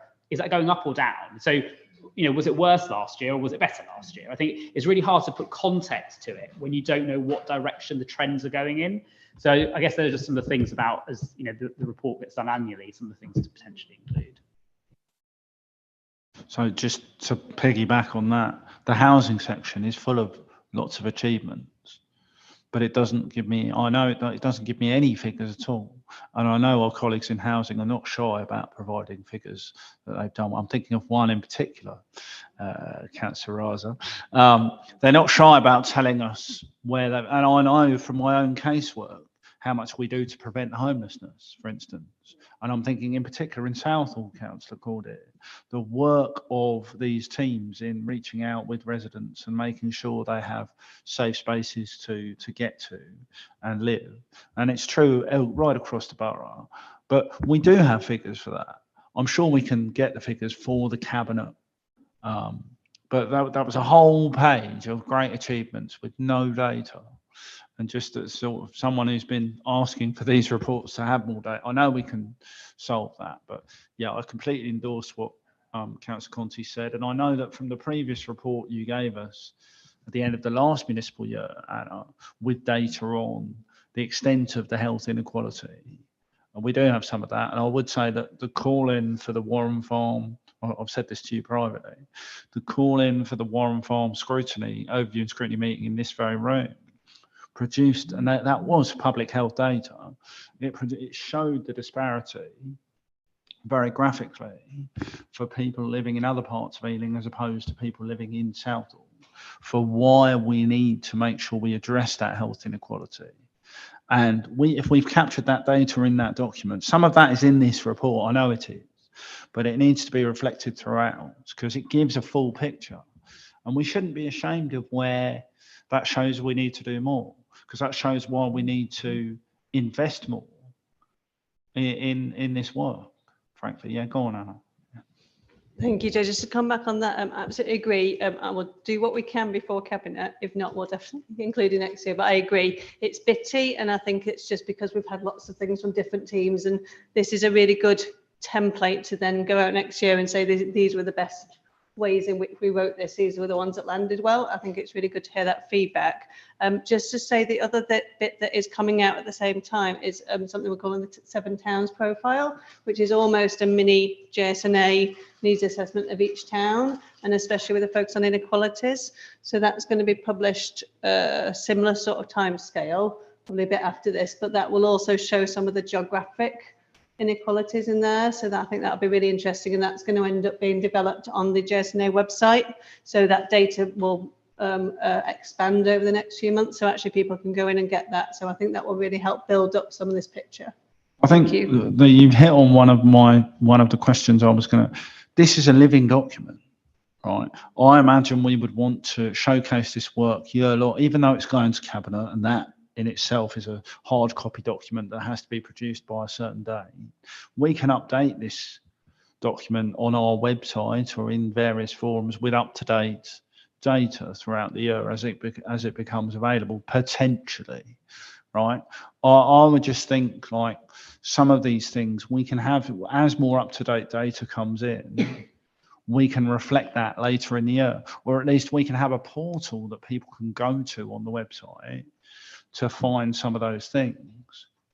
Now, there are resource implications to that, but given that a lot of this data is derived from certain sources, I'm sure there's a way of accurately reflecting a more accurate picture in 6 months from now than now. Yeah, and Chair, just to come back on that, I think this is part of our plans to expand what we call the JSNA web pages, which is a rubbish name, but we're trying to build up the data sets on there and trying to build up the kind of tools that people can go in and use, so that it's actually quite user friendly and people can pull off the questions that they're trying to ask. So we will be trying to build that up over the next year or two, and that will be joint with our NHS colleagues and other partners, so that actually that will become a much more of a repository of this information, updated as it is. But we can definitely in here at least refer people to the existing web pages so that people know where that data is, because this is really just a snapshot. Sure, but I think we can redesign our, if we are redesigning, and I know we've gone through a sort of modern gov redesign process for the democratic services side of our council website, there should be a health of the borough section that showcases the administration's commitment to do this, and therefore we can update that page with the kind of information and detail that Councillor Conti has elucidated from his questioning. Right, I had Councillor Weston, then Councillor Alexander. I actually think quite a lot of my points have been covered, but I think for me, what was really good about this report is the case studies that are included throughout, because they obviously get the conversation going. I just had a question about them. Obviously, they provide assurance to senior leadership team about the sort of smooth running of services, hopefully. But how is that success actually celebrated more generally within the council, so that we recognise really good performance and achievements? And then I just had a sort of follow up in terms of the kind of formatting of the report. It seems to me what we need to do is identify the key metrics that we want to measure year on year, so that we're able to then measure those, because at the moment there's lots of really good stuff in here, but it's just quite difficult to decipher. I think the infographics go some way to doing that, but I think just thinking through the kind of structure for next year, and you can probably be a bit, I think, more robust in telling other colleagues within the council what sort of information and what format we want. And I would also envisage kind of comms and engagement / sort of strategy colleagues being involved in that as well, because I don't think the owners should just sit with you, Anna, for that. Thanks, Councillor Weston. So, I mean, in terms of the celebrating question, I think it's really important. I might nab Kerry in a minute to help answer that one, but I do think it's something that the administration and the leadership at senior level are really trying to build up. So even, for example, Tony, our chief exec, is sending around the regular newsletters, and there's really good shout outs in there for teams and colleagues and things, and really good examples, so almost around case studies of things that have been happening. So I think that does feel like it's moving in the right direction, but I agree it's really important. Key metrics, it feels like we're moving towards a nice dashboard in future years, and I think it's a good idea. It shows the trends, it shows where we're going. There's always a judgment about whether we've got the right things in there or not, but it's something we can tweak each year and get that view. We have had our intelligence analysts involved in this, so have some good conversations with them there. Yeah, but no, I think there's some work to do there. The thing on how we celebrate, part of me was like, one of the recommendations of the previous panel was to celebrate the work of some of our NHS colleagues, and it's coming up to that time where we probably need to do that again. We were very lucky to have the support of the Mayor in arranging a reception that I think many colleagues were at when we did it. I wonder if there's space to do something similar around addressing health inequality. If Mr. Clements is including programs that he deems worthy of mention, perhaps he could share some of those, and we could have some awards or something as an incentive to teams across the council, rather than just public health, to support this work. And it also has the benefit of bringing colleagues together, giving them an opportunity to celebrate achievements. And I'm sure we could find ways of celebrating residents groups, different communities, have a nominations process that works like our staff awards does, right? and it gives us an opportunity to, we don't celebrate our internal successes enough. A lot of times, junior staff will work really, really, really hard, and they may not be celebrated as much. And I just think if we're serious about this and we want to raise the level of addressing these things, give it the same credence as everything else, then that would be quite to arrange a reception, or even to have a spot within the council's formal structures. Is there a space within full council, for instance, where we can find a way of showcasing some of this work? I don't know, but I think it's something to consider, and we may well recommend it. Councillor Alexander, I held you up for far too long. Come on, Councillor Alexander. Hi guys. Yeah, similar to, I think most of my questions have been answered. However, again, what Councillor Weston said about the key metrics that are missing, for me, it definitely are vulnerable residents. I feel that it's missing. It feels a little bit too general at the moment. What I would say, me professionally, what I would, in terms of sexual reproduction health and even cancer screening, I know I obviously I work in mental health, and sometimes they don't often may not sort of share difficulties until late. But sometimes, for example, I'm just thinking of, I've had cases where they've spoken to a carer about their difficulties, and then a carer has gone and that particular person had cancer. Do you know what I mean? So how do we, there's nothing in the document that I saw in terms of cancer screening and definitely vulnerable residents. How do we support them to be more encouraged to perhaps go to routine screenings? I know it's a bit NHS thing, but how can we support our NHS partners? Thank you. So I think it's really, it ties in with some of the stuff we've already spoken about. Some of that is around data sharing and creating an environment where we can effectively showcase this data. But I don't see that would be difficult to do. I'm looking at NAHA because some of that is NHS data. But go on, yeah.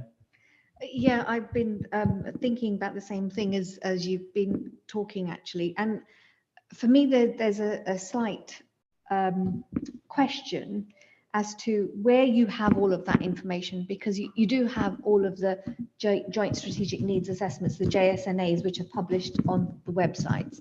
You do have the health and wellbeing strategy, which is sort of trying to say, okay, what do we need to focus on next? There's a lot of work that's happened in social care this last year.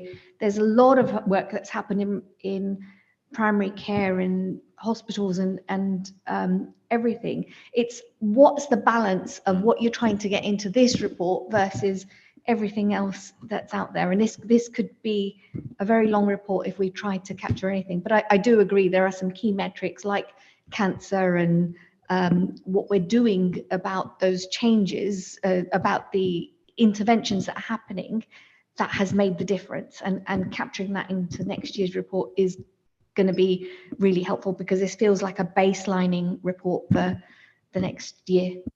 Anna. Thank you, and agree, Neha. I think it also reflects the conversations we had a week or two ago with the Citizens Tribunal when we had the health subgroup. I think that was the main challenge from that group, was being a bit more explicit about delivering and planning either engagement events, communications and discussions around reducing stigma, delivering services for very specific ethnic communities, and really have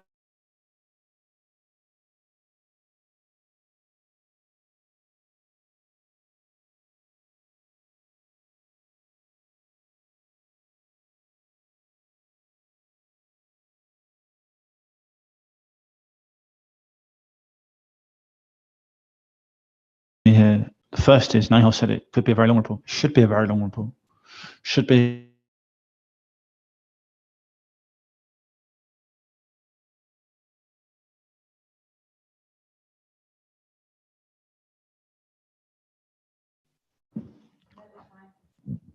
Okay, can everybody hear me online? Can you just say so in the chat, please, that you can hear us? Somebody, you are frozen. Hopefully not now. Am I still frozen? I wait to Councillor Alexander gets back. Yeah. No. No? Excellent. Thank you, Councillor Alexander. Right.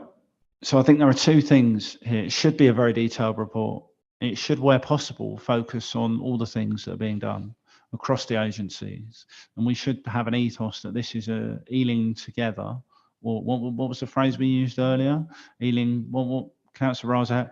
Ealing for everyone. So this should be everyone for Ealing. All right. We should be getting buy-in from everywhere. And if we're not, we should be asking why. But there's also a challenge to the administration. We've made the production of this report a priority, but we also need to define what we're seeking to do. That's difficult. That's hard work, almost on a yearly basis. And that's tough. But we need to, same as with the first thing we were speaking about, we need some metrics to discuss. If this scrutiny is going to be worthwhile, we need, as Councillor Conti has already identified, to ascertain how has the health inequality changed over the last 12 months? Has it got worse? Has it got better? Let me take one that's particularly pertinent to people in my neck of the woods. Air quality. What's the air quality position? You know, has it got better? Has it got worse? We can get that information. We've got enough air quality pollution monitors. We will know. And, you know, all of these things, but we need some metrics from somewhere. And I think it has to be, we want to drive down health inequality wherever we find it.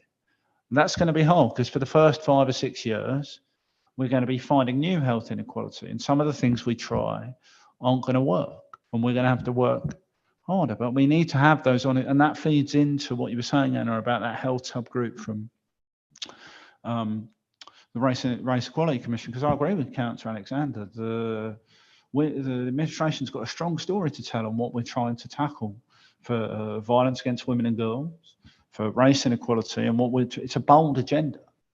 But at the moment, there's no statistical analysis in this document.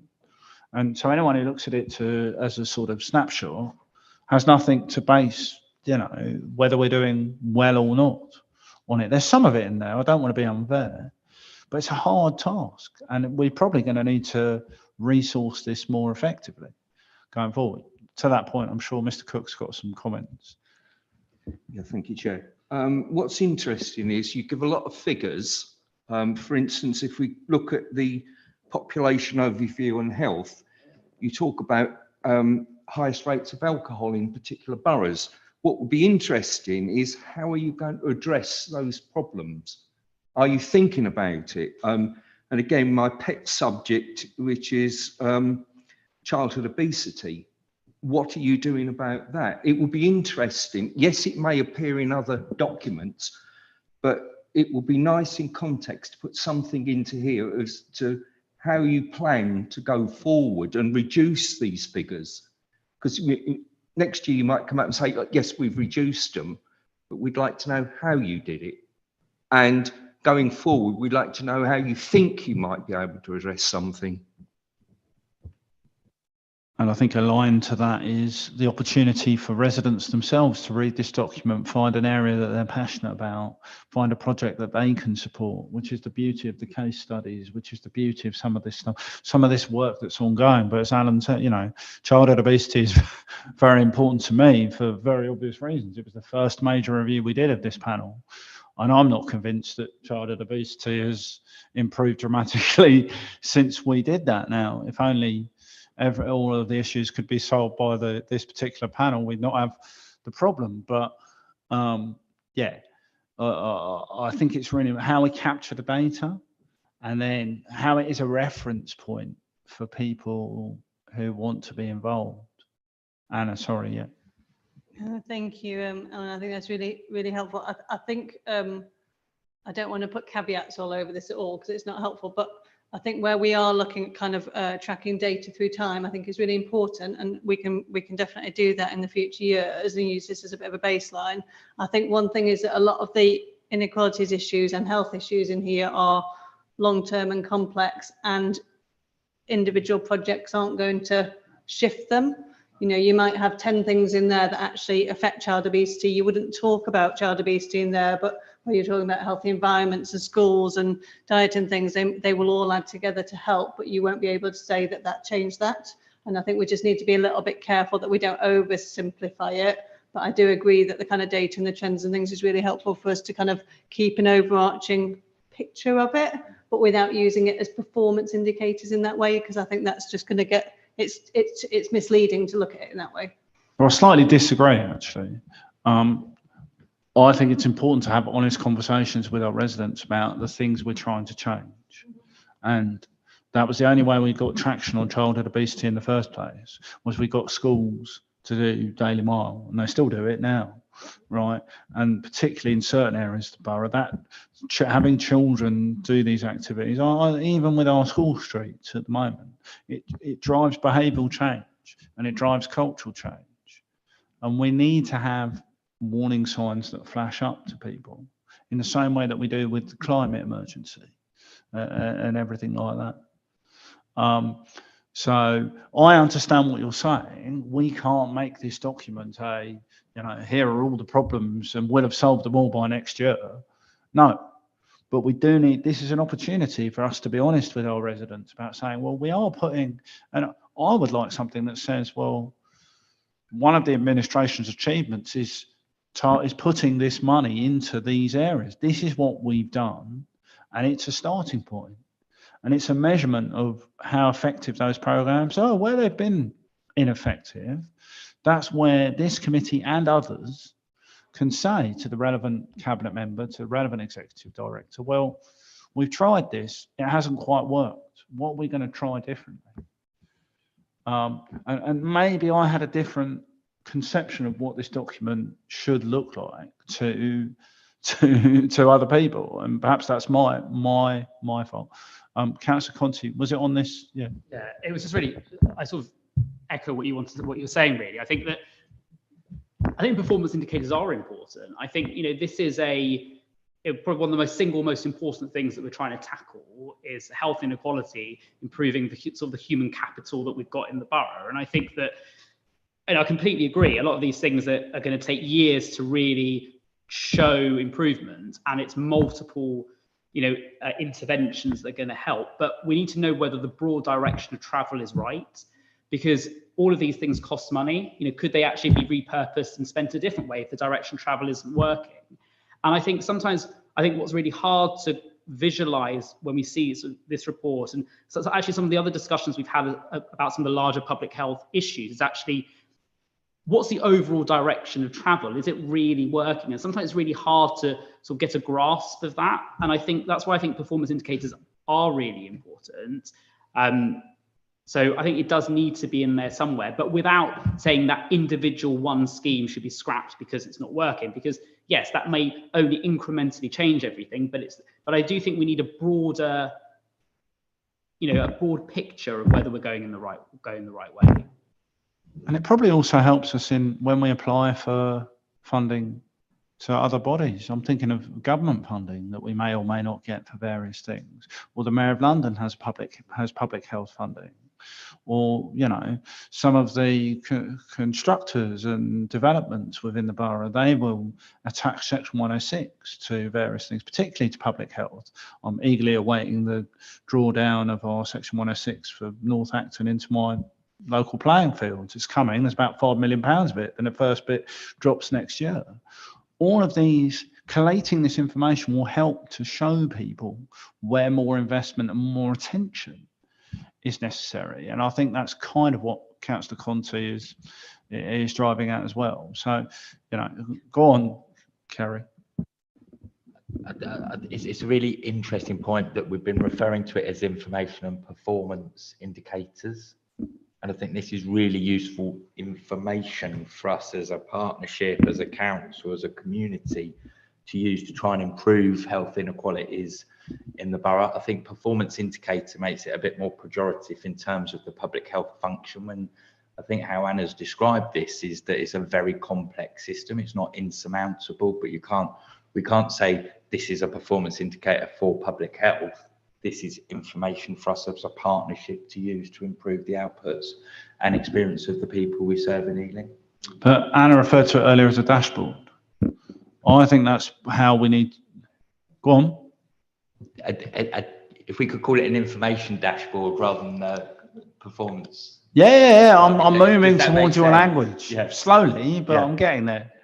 Right. So we can work on the phrase. The phraseology is important, right? Because it covers how we get to the right outcomes. But it surprises me that we're having this. I would have thought we'd have had some of this discussion already and we'd have agreed a joint approach. But this is it's pre-scrutiny because it's the first time it's been written down anywhere, isn't it? This is all about adding value, if you like. And the values are, what do we want to see? What are the headlines? Because, politicians will sit here and say, oh, we don't want to tell people that. That won't look good. But actually, we owe the people of Ealing the true picture. We asked for it from our NHS colleagues. Nehar and colleagues will remember how much we hammered the NHS. Councillor Conti and I were serving on that committee at the same time. And, we said, well, your information is not accurate. And they disagreed. And eventually we got to a point where we have a much more harmonious relationship for the moment now. And no, definitely we do, right? But the point is, because we agreed on an integrated approach, and the only thing that's going to work is if we have the buy-in from across everywhere. So I think this is useful. Councillor Alex, oh, sorry, Anna, yeah. Just briefly, I agree entirely with what Kerry's saying there. I think everything that you're saying, there's no disagreement on. Totally take that steer, and I think that's what we're trying to do with this. I think it's just how what we're calling things, and that's where we're talking about kind of information oversight and transparency versus performance indicators, which is, to me, is how is that one service influencing this one thing that you can change within 2 years, and this isn't those kind of data. And I think we just need to be careful how we're interpreting it as we go. But absolutely agree in terms of, I think this is a part of the point of this report, is that transparency around the kind of breadth of things that are in there, and it won't cover everything. And we need to kind of build that up over the years. But yeah, I think it's really important. Forgive me, you're not going to tell a group of politicians that they can't interpret the information that's contained within a report. That's the first thing people are going to do. And that's before you get to the wider public. Everyone's going to have an opinion on this information, and that's good because it stimulates a wider debate. But we need to have some metrics that give us snapshot, because that's all it'll ever be, of the current position. To the extent that informs what people do and informs their behaviour, so much the better. Right, Councillor Alexander, because she'll shoot me if I don't come to her soon. Literally, I think everyone sort of answered my questions again. I just would just say I agree with Anna in terms of it really is very complicated. So for me, when I saw this report, I found it difficult because we can't, it shouldn't just be about a particular project, if that makes sense. So me personally, as I feel like we need to be looking at experience, especially when we're talking about tackling inequality. So I feel like it shouldn't be general, and I feel like we should perhaps be looking at some priorities in that, because if we I hear what you're saying, Councillor Crawford, in terms of we should really be considering every inequality, but it'd be difficult in one document. I mean, it'd be the size of War and Peace. Do you know what I mean? So we kind of have to really think carefully in terms of how we do this, for it to be productive, not just for us as councillors and officers, but for for Joe Bloggs in that, resident that's in their house, how they feel about what's going on in Ealing. I'm waffling, I'll stop now, but thank you. No, it's fine. I think it's really important, and I would answer it in this way, which is the administration has its priorities. It has its priorities within this space. The administration, Councillor Raza can speak to this. I think, and it may well be more appropriate than me doing it. But the administration will set its priorities for what it wants to achieve. One of them is to do this as an exercise. And so scoping this is really important.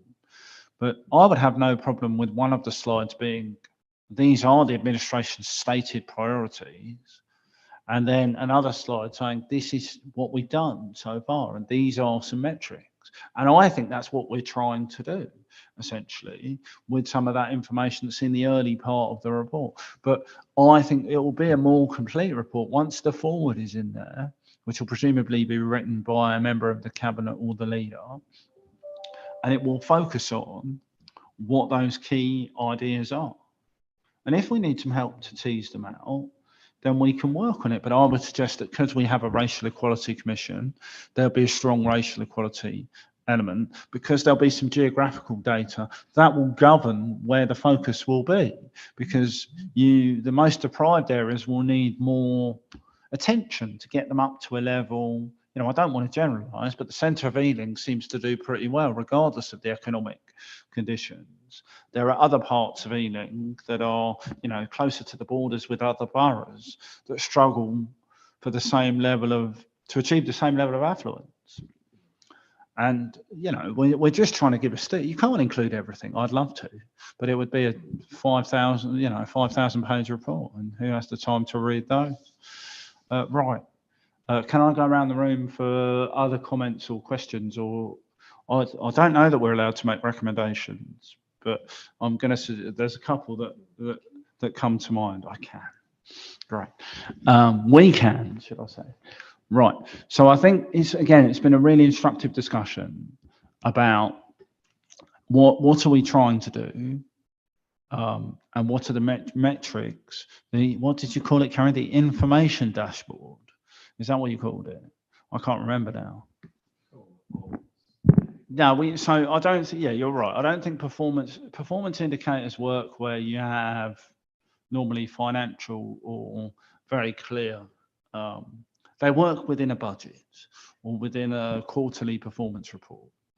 I don't think it accurately assesses what we want to do, but we do want to have some data. It does need to be data driven.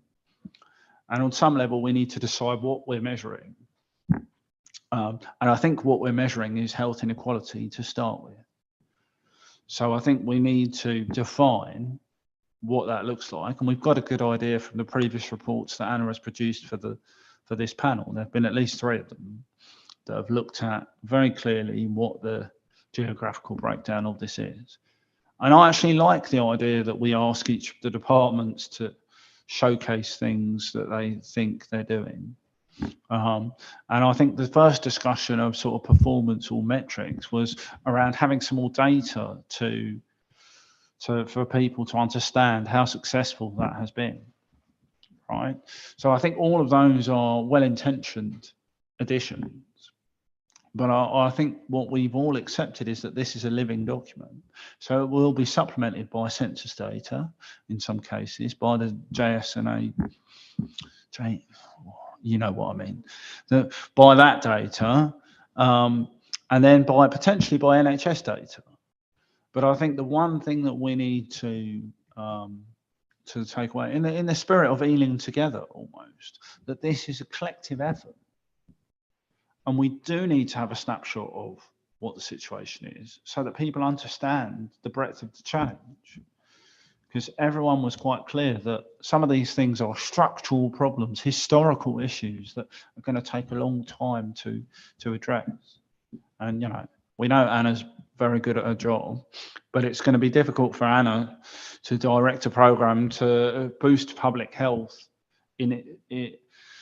equally in every area of Ealing and her colleagues without support from all of us. I do think there is finally a broader role for all councillors to play in this. Is there a mechanism whereby councillors and residents can feed into this report in future years, either by nominating a scheme that's worthy of inclusion or by highlighting some issues in their local community? You know, and we get these all the time, through our surgeries, through our residents groups, through whatever. And the last thing is, how do we recognise those achievements that are worthy of highlighting? Because Anna said something very striking, which was that you asked for submissions, and many of these things have made it into the report, but clearly had a public health impact or a public health focus, and you didn't know we were doing. So, both of you mentioned that Mr. Clements had included some of that in some of his communications to all staff. And so I think some of those things are worthy of celebrating. And I'm thinking of, we've got a great mayor at the moment. We'll have a future mayor who previously had a portfolio interest in this area. I'm sure he would like, I'm putting words in his mouth, he's probably listening somewhere, or he will be once he finds out I'm going to name him in this meeting. But he will have a focus around, I'm certain of it, right? And let's take the opportunity of that. And I would say as well is, how can we involve the voluntary sector in the co-production of this document, as well as our health partners, who feel a little bit underrepresented in the first draft, as it were, the first attempt, right? I think there's a lot more we can achieve together. And those are just a few of the suggestions. And I would ask that, you know, we can come back through the municipal year. So this will go to Cabinet. It'll be endorsed by Cabinet. It'll be discussed, I assume, throughout the year at the health and and we've got the health and well-being strategy in writing and in production at the moment. There'll be some things that are in the health and well-being strategy that can't be in this document. So it's also a discussion about future scrutiny and how that fits. But look, it's a laudable start. I'm glad we've had the discussion. I hope you all think it's valuable.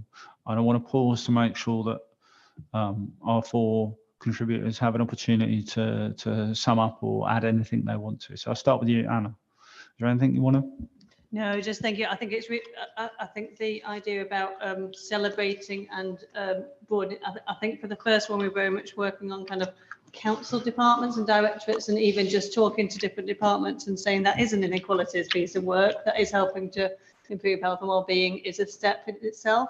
So I think broadening that out in terms of all of our partners, especially NHS, community voluntary groups, and actually doing something that's a bit more celebratory, I think would be fantastic. So something for us to really think about with Josh as well, and just really think about how we take that forward and how this morphs. It might not even be a report like this in a couple of years' time. It's, you know, it might be, like you said, more of a kind of living thing that we have. But yeah, really great thought. So thank you.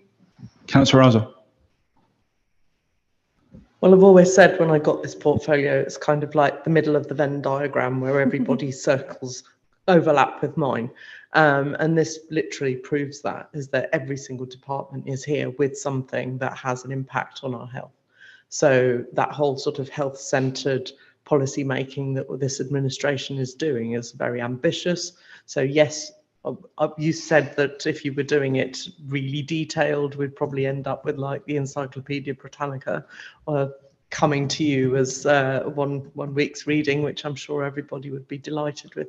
But I think as a start, we needed a baseline. We needed something which was actually going to bring the sort of idea of our ambition into a report, and also the fact that we have celebratory case studies where we have got things done. Yes, there's a bit lacking in some metrics. We can obviously tweak those, and in future sort of incarnations, obviously that would be a bit that we can work on. But the fact that they're there, and the fact that some of this work is already moving forward, and that it would be lovely to be able to prove that with numbers and stats. But the case study bit, I think, was something to be celebrated in this document, that we were able to see for ourselves what we did and what the outcomes will be, hopefully. So yeah, I'm quite proud that we've actually made a start, and that we're going to be building on this document to be bigger and better in the future. So I think those case studies are worthy of celebration. That would be my first starting point. I know some of them have been mentioned in this correspondence, but you know, at the moment, this is quite a limited. There's a limited group of people who've seen this document. I think, you know, given that we're going into we're going to have a king's coronation and a summer of public celebration. You know, why not latch on to that and say that if this is a flagship ambition of the local authority, can we celebrate people who are doing some of that work already? and can that inspire people to come forward with future suggestions. Neha, I'm conscious that we spoke, this is all in the NHS arena, and yet the NHS isn't quite represented as fully in this document yet as we would like, perhaps. Yeah, no, absolutely, and can see that the focus has been on the council departments. But as I said right at the beginning, you can also see the elements of integration starting to come through with the Race Equality Commission, some of the work and the even the case studies. And I think the real success of Ealing is going to be its partnership working. It doesn't matter with which partner it is, and that's been a theme of this evening's meeting anyway. But I think, you know, in next year's one, I'm hoping you could really see the strength of that partnership approach really coming through in this document, and not only the focus on the council departments, but everybody wanting to contribute to this same document. Is it too much for me to ask for the commitment for next year's document now that we commit to including some of the work of our health partners within this, so that everyone gets a fuller perspective, or even asking them to come up with a set of slides or a page or whatever it is? Can we? Well, I mean, I know we're going to get to that point anyway, but thought because if you don't ask, you don't get. But wouldn't we? On the slide, would it be in health and well-being? Yeah, so I think over that. So some of it will come into health and well-being for sure, but I would also like some of it to be reflected in this document, because, you know, our Ealing health partners contribute to this effort. So, you know, the professionals and then the people who sat at that end of the table will be able to tell me what has to go into the health and well-being reports and strategy. But my issue is that a health and well-being strategy will largely be scrutinised by the Health and Wellbeing Board, right? This will come here again next year. Well, again, I have to make sure that that's one thing I'm very bad at this job. Kerry. I just think we need to be really cautious that we're not duplicating, putting additional workload into Anna's space and to Neha's space. I think that in terms of the information reports, we'd be able to use existing frameworks, but we need to be really clear on that. Oh, for sure. Look, but I think there's a way of including more information from our health partners, or at least a commitment that we can reflect some of that, even if it's in a case study or two in this document. You know, I think it's within the wit of my four colleagues sat at the other end of the table to work out that we don't, you know, cut and paste various elements of the health and wellbeing strategy into this document. I think we can do that. And I'm taking as read that we'll get another annual Health of the Borough report this time next year to this panel ahead of Cabinet taking the next one. Well, look, I'd like to commend the work that's gone into this. It's not easy, and we have made a start, and that is worth celebrating. And please take that back to your teams and your officers, and hopefully that can be reflected in the co-production of what comes forward. Thank you so much. And so that leads me to our draft final report and recommendations of the panel, which is possibly the driest item of this evening, but it is necessary. So before I get to Mr. Willis and colleagues, so we've got some draft recommendations that I'm sure you've read in detail. Thank you, Councillor Weston, for nodding. I appreciate you. And we'll come to those in a minute, because I do want to make sure that they accurately reflect the discussions we've had. But we have had, because we lost a meeting, we've had to catch up basically by doing some visits to public health programmes and venues across the borough. And so Councillor Steed and I have been, I won't say globe trotting, Ealing trotting across various. A bit further out. Well, in your case, yes, indeed. So since the last meeting, we went, and I've referred to it already, to the Ealing TV outreach service that was actually at the West London Islamic Centre on that particular day, on a Friday, where the service was in progress. And we saw indeed and heard how our TB prevention team discusses with attendees at the West London Islamic Centre how they can get tested, how it's not haram to do this, how it's very important, and about spreading that message. So we've got some recommendations that I think I need to read out, don't I, Anna Marie, because colleagues haven't seen these. So there are 4 recommendations from that. 1, the Ealing's community champions, the community hubs and Ealing's community engagement team should connect with the TB outreach service to promote awareness. To the extent, I think that's already happening, but we need to make sure that that does.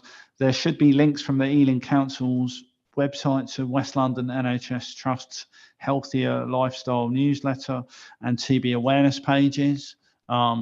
There was some discussion that it was difficult for NHS colleagues to get some of this information located within our channels, and that's just not going to help anybody, so we need to sort that out. There should be links made between the TB outreach service and the Let's Go Southall scheme project. That was something that Councillor Mataza was very keen on. He was present during the visit, and it seems obvious to me that we can sync up those. And finally, for the TB service provides a briefing for all councillors, who would then be encouraged to support the work of the TB outreach service by having leaflets available in their council surgeries and in their community. Again, given I was shocked by the prevalence of Anna, are you able to speak to for colleagues what that situation is? Sorry, so. I can't remember the number to hand, but it's pretty meaningless because it's a rate per 100,000, but we're 3rd highest in the country. So even though everywhere is going roughly in the right direction, it's lower than it used to be. We're still 3rd highest. So and certain ethnic minorities are more prevalent to this than, it's more likely to hit somebody with an ethnic minority than me as a white British person, for instance. So we do need the same messaging that applies to vaccinations and things like that applies to this. So, and it was Anna who suggested that we undertake that visit, and I was glad we did, because it's worth commending the work of our TB awareness team. They do great work in many different languages and in many different locations. And so those were the recommendations for that. On the 2nd of March, we went to see Ealing Rise, just down the road from here. So we've already got a recommendation on that and the work of Ealing Rise within our recommendation, so I don't need to read anything out about that. We went to, later in March, Age UK in Greenford, familiar to Councillor Raza, of course, and saw the excellent work that Age UK are doing in that facility. And then on the 30th of March, myself, not Councillor Steed this time, but Councillor Haley and Councillor Alexander visited the United Anglo-Caribbean Society at Acton Gardens. And it's important that we recognise the social value of that work at both locations, including the work of ECT in transporting people to and from those locations. And the work that's being done for particular ethnic groups as well there. So I think it's important to champion that and to commit to our ongoing support of those initiatives. Councillor Alexander, you're indicating, go for it. I was going to say, when we did go to Age UK and we did have that discussion in terms of the older adult Muslim community, because there needs to be work in regards to engaging that community, I think. I know there was discussion with Age UK, but I think I don't know whether we were going to make a recommendation in regards to that, but I just feel like it's important to say that that was lacking when we went to, and they also were mentioned that there needs to be work with the older Muslim community in the borough. Thank you. Yeah, I'm wary of being too prescriptive towards a particular group in terms of our full recommendations. I think what's really useful is I've opened a channel of communications again with the key people involved in both of those organisations, and I think there is a resource challenge for the voluntary sector. And we did signpost all of the voluntary sector groups to the what has just closed this week, actually, our voluntary sector grants program. And many of our Ealing Community Transport are involved in a consortium bid with various other charities for some of that money. And I hope that will be successful, and I'll leave that there. But it's no secret to say that the resource governs what all of these voluntary sector groups can do, both in terms of hiring of facilities and getting people to and from those facilities. And the need for this work is only going to increase, which is a theme of what we've heard throughout our work. So there's some follow-up I need to do as the chair with those with some questions that are outstanding, but I'll make sure that that comes back to Anna and Kerry where appropriate with regards to specific individual circumstances. But the point is well made, Councillor Alexander, and it will be certainly reflected in the body of the report, as well as in some of the recommendations, but it's not quite as explicit as it could be. And we can revisit that if need be. Right, and finally, yesterday, we went to Brent Council, Councillor Steed and I, and Kerry and Anna Marie, didn't we? And so we had a discussion about direct payments at Brent Council with Brent Council's direct payments team. I've got 3 recommendations in respect of that. I wonder if we should speak. Kerry, would you like to say something about why we went to Brent for direct payments in particular? Because I'm conscious that only a couple of us were able to attend, and therefore I'm asking the panel to approve recommendations on things they might not know about. So direct payments and the offer of personalisation, choice and control is key to social care in terms of supporting individuals in their health and well-being, and improving inequalities, retaining funds within the council, and supporting communities of interdependence and interaction. So it's a very clear model that we support within the council. And we've been having discussions with the chair and the co-chair with regard to areas of best practice.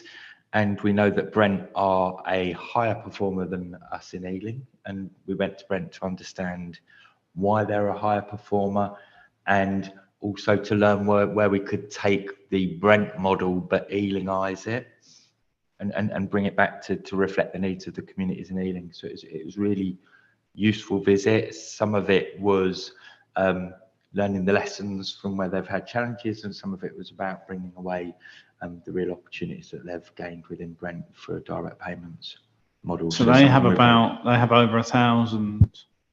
1,100 or so on the current figures, direct payments users who get their direct payment paid to them, and then those users decide how that will be administered as appropriate to their needs as possible. It's clearly not appropriate for everybody who receives this social care, because they need to have the capacity to define their choices. But by comparison, we have about circa 400 or so using direct payments in Ealing. And Alex, who was with us earlier, is the chair of the Ealing Direct Payments User Group. So one of the things is, why do they have so many more? And it doesn't seem to be anything they've done. They've just gravitated towards that. And so they said to us that it does save local authorities money, because it cuts out care agencies. To large part, not entirely. So my 3 recommendations, and they are my recommendations, so I need to get your endorsement for them, are: 1, to encourage Ealing Council to expand its direct payments offer to improve independence and the health and wellbeing of Ealing residents where appropriate. So clearly only where that is possible and advisable after an assessment. 2, the panel should scrutinise the provision and success of direct payments going forward. We should probably, within the next municipal year, take a report on that and see where the challenge is, where the opportunities for growth are. And 3, the panel to examine the performance of the council's planned direct payments pilot. So Kerry has told us that he would like to pilot, for want of a better word, some of these some new ways of providing direct payments within Ealing, possibly within a geographical area to be defined, and that by the time we, within 12 months' time, this panel could receive some information on that. But I don't want to be prescriptive about what we do. It's just to set up that framework so that the panel can examine those. And that is that in respect of updating you on what we've been doing. So we have a large list of recommendations, and some of them have been designed from comments you've made through the year, but some of them are our observations. So I just want to check that people are happy. If you're not happy, please say so. If you have additional recommendations, please say so. And I do need to bring Mr. Willis in at some point. So can I just check from members in the room and members online, is there anything that's not captured? Is there anything you want to change? No, we've gone for 2.5 hours, and that's probably enough. Right, anybody online have any comments? I can't see. Right, so Mr. Willis, you had some questions. I'm going to take the remainder of your questions now, if that's okay. Yes, that's fine. That's fine. It shouldn't take too much time, hopefully. The first question is just to say that obviously in previous panels we've been querying the role of the CQC in joint working with Ealing to improve the standards of care in the care sector, mainly residential care and domiciliary care agencies. So on this basis, we welcome, I think it's your suggestion, that we invite the CQC to a future meeting to discuss issues where care services are repeatedly reported to be failing in the way they deliver their services. So that's the question. Yeah, so and it is the fact that we lost a meeting has prohibited us from doing it before now. So it would, that will go on to the work programme, and I will ask Anna Marie and Mr. Stevens to liaise with the CQC. They have indicated a willingness to come. But you are right, a few meetings ago we did, and Councillor Weston asked some questions around the CQC at that meeting, and I think it was widely endorsed by the panel. So yeah, that's one we haven't done yet, but we will do, Mr. Willis, and I count on you to hold us accountable for making sure that happens. So, great. So do you Thank want, you. yeah, go move on to the next one if you want. Yeah. Yep. Yeah, I'm doing a lot of welcoming, so I'm welcoming the assurances that you've given about the progress reports on the implementation of the All Age LD strategy report, and that they'll come to future panel meetings. Obviously, with 7 priority areas identified in the reports, it will take considerable time, effort, and resources to improve the quality of life of people with LD and their carers. So from that point of view, I'm saying that oversight by the scrutiny panel of this implementation plan will be crucial. So I suppose I'm asking if you reiterate your commitment to that, those progress reports. Yeah, so it's within the documentation that's within. So on page 63 of the report this evening, it talks about within. So we will receive an update in 6 months' time on the action plans arising from the Learning Disability Commissioning Strategy. That remains our intent. Kerry's nodding. I'm not sure that you can see Kerry nodding by the position of the camera. He's now turning to the camera to nod. But look, I think that's just a baseline. We've taken a couple of contributions from Alichan in the last couple of months, and I will envisage people with learning disabilities being at the heart of what we're trying to do here. And I think we need to acknowledge that we're not going to get it right at the first time of asking, and that's why groups like yourselves are so important in continuing that challenge. And it's why I've been keen to involve you as much as possible through the panel, because you give us a route into places where the council doesn't always get that feedback. So, you know, I hope you will continue to work with us in that spirit. But yeah, absolutely. I'm happy to reaffirm the commitment that's already given, and it will go to both Overview and Scrutiny Committee and Cabinet in that form. And if I'm being bold this evening, I don't anticipate any problems from either body in terms of carrying that out. And I would say as well, I think it's shared by my vice chair, who's a Liberal Democrat, and Councillor Conte, who's a Conservative. I think we have cross-party agreement, and they're both nodding. So yeah, I don't think that's a problem going forward.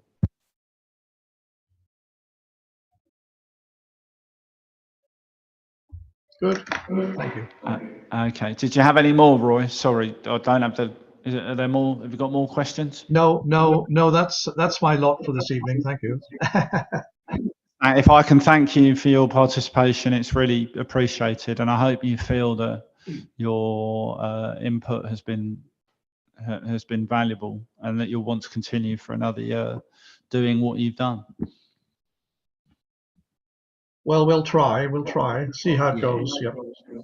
Sure. I'm very. Let's have a chat and see how we can. I'd be keen to get some learning from you outside of this meeting about where you feel like we can improve on keeping you involved. If there are other areas you'd like to discuss, do drop me an email once you've had an opportunity to discuss that with your colleagues, and I'll make sure that's fed back. Okay, thank you. Thank you. And that's it. Thank you very much, everybody, for your forbearance. Councillor Steed. Councillor Crawford, it befalls to me to offer on the behalf of all members of the panel and officers and visitors to the panel, guests to the panel, our appreciation and thanks to you as chair.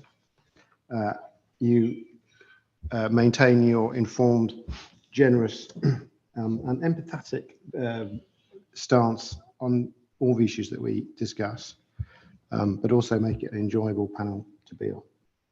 I'm not going to ask. I hope I speak for all members of the panel when I say that. And, thank you. Thank you, Councillor Alexander. I'm not going to ask everyone to formally endorse the fact that all these meetings are enjoyable at all times, but I appreciate it. And I do need to thank all of our officers, particularly Anna-Marie, because she sits. Oh, yeah. No? Okay. No, particularly Anna-Marie for the way in which she prepares everything for us and sits through all these meetings and puts up with me in particular, bothering her at all times, and equally to Kerry and colleagues in his team who've given their time to come to the meetings, and Nahar and colleagues from the NHS who are too numerable to mention, but they've all been harangued by me at various points, and to colleagues within the administration, to Anna, and to everybody, really. It's a pleasure to chair this panel. It's one of the best panels, the best panel, obviously, on the council, clearly. So thank you very much, everybody. Thank you for your contributions.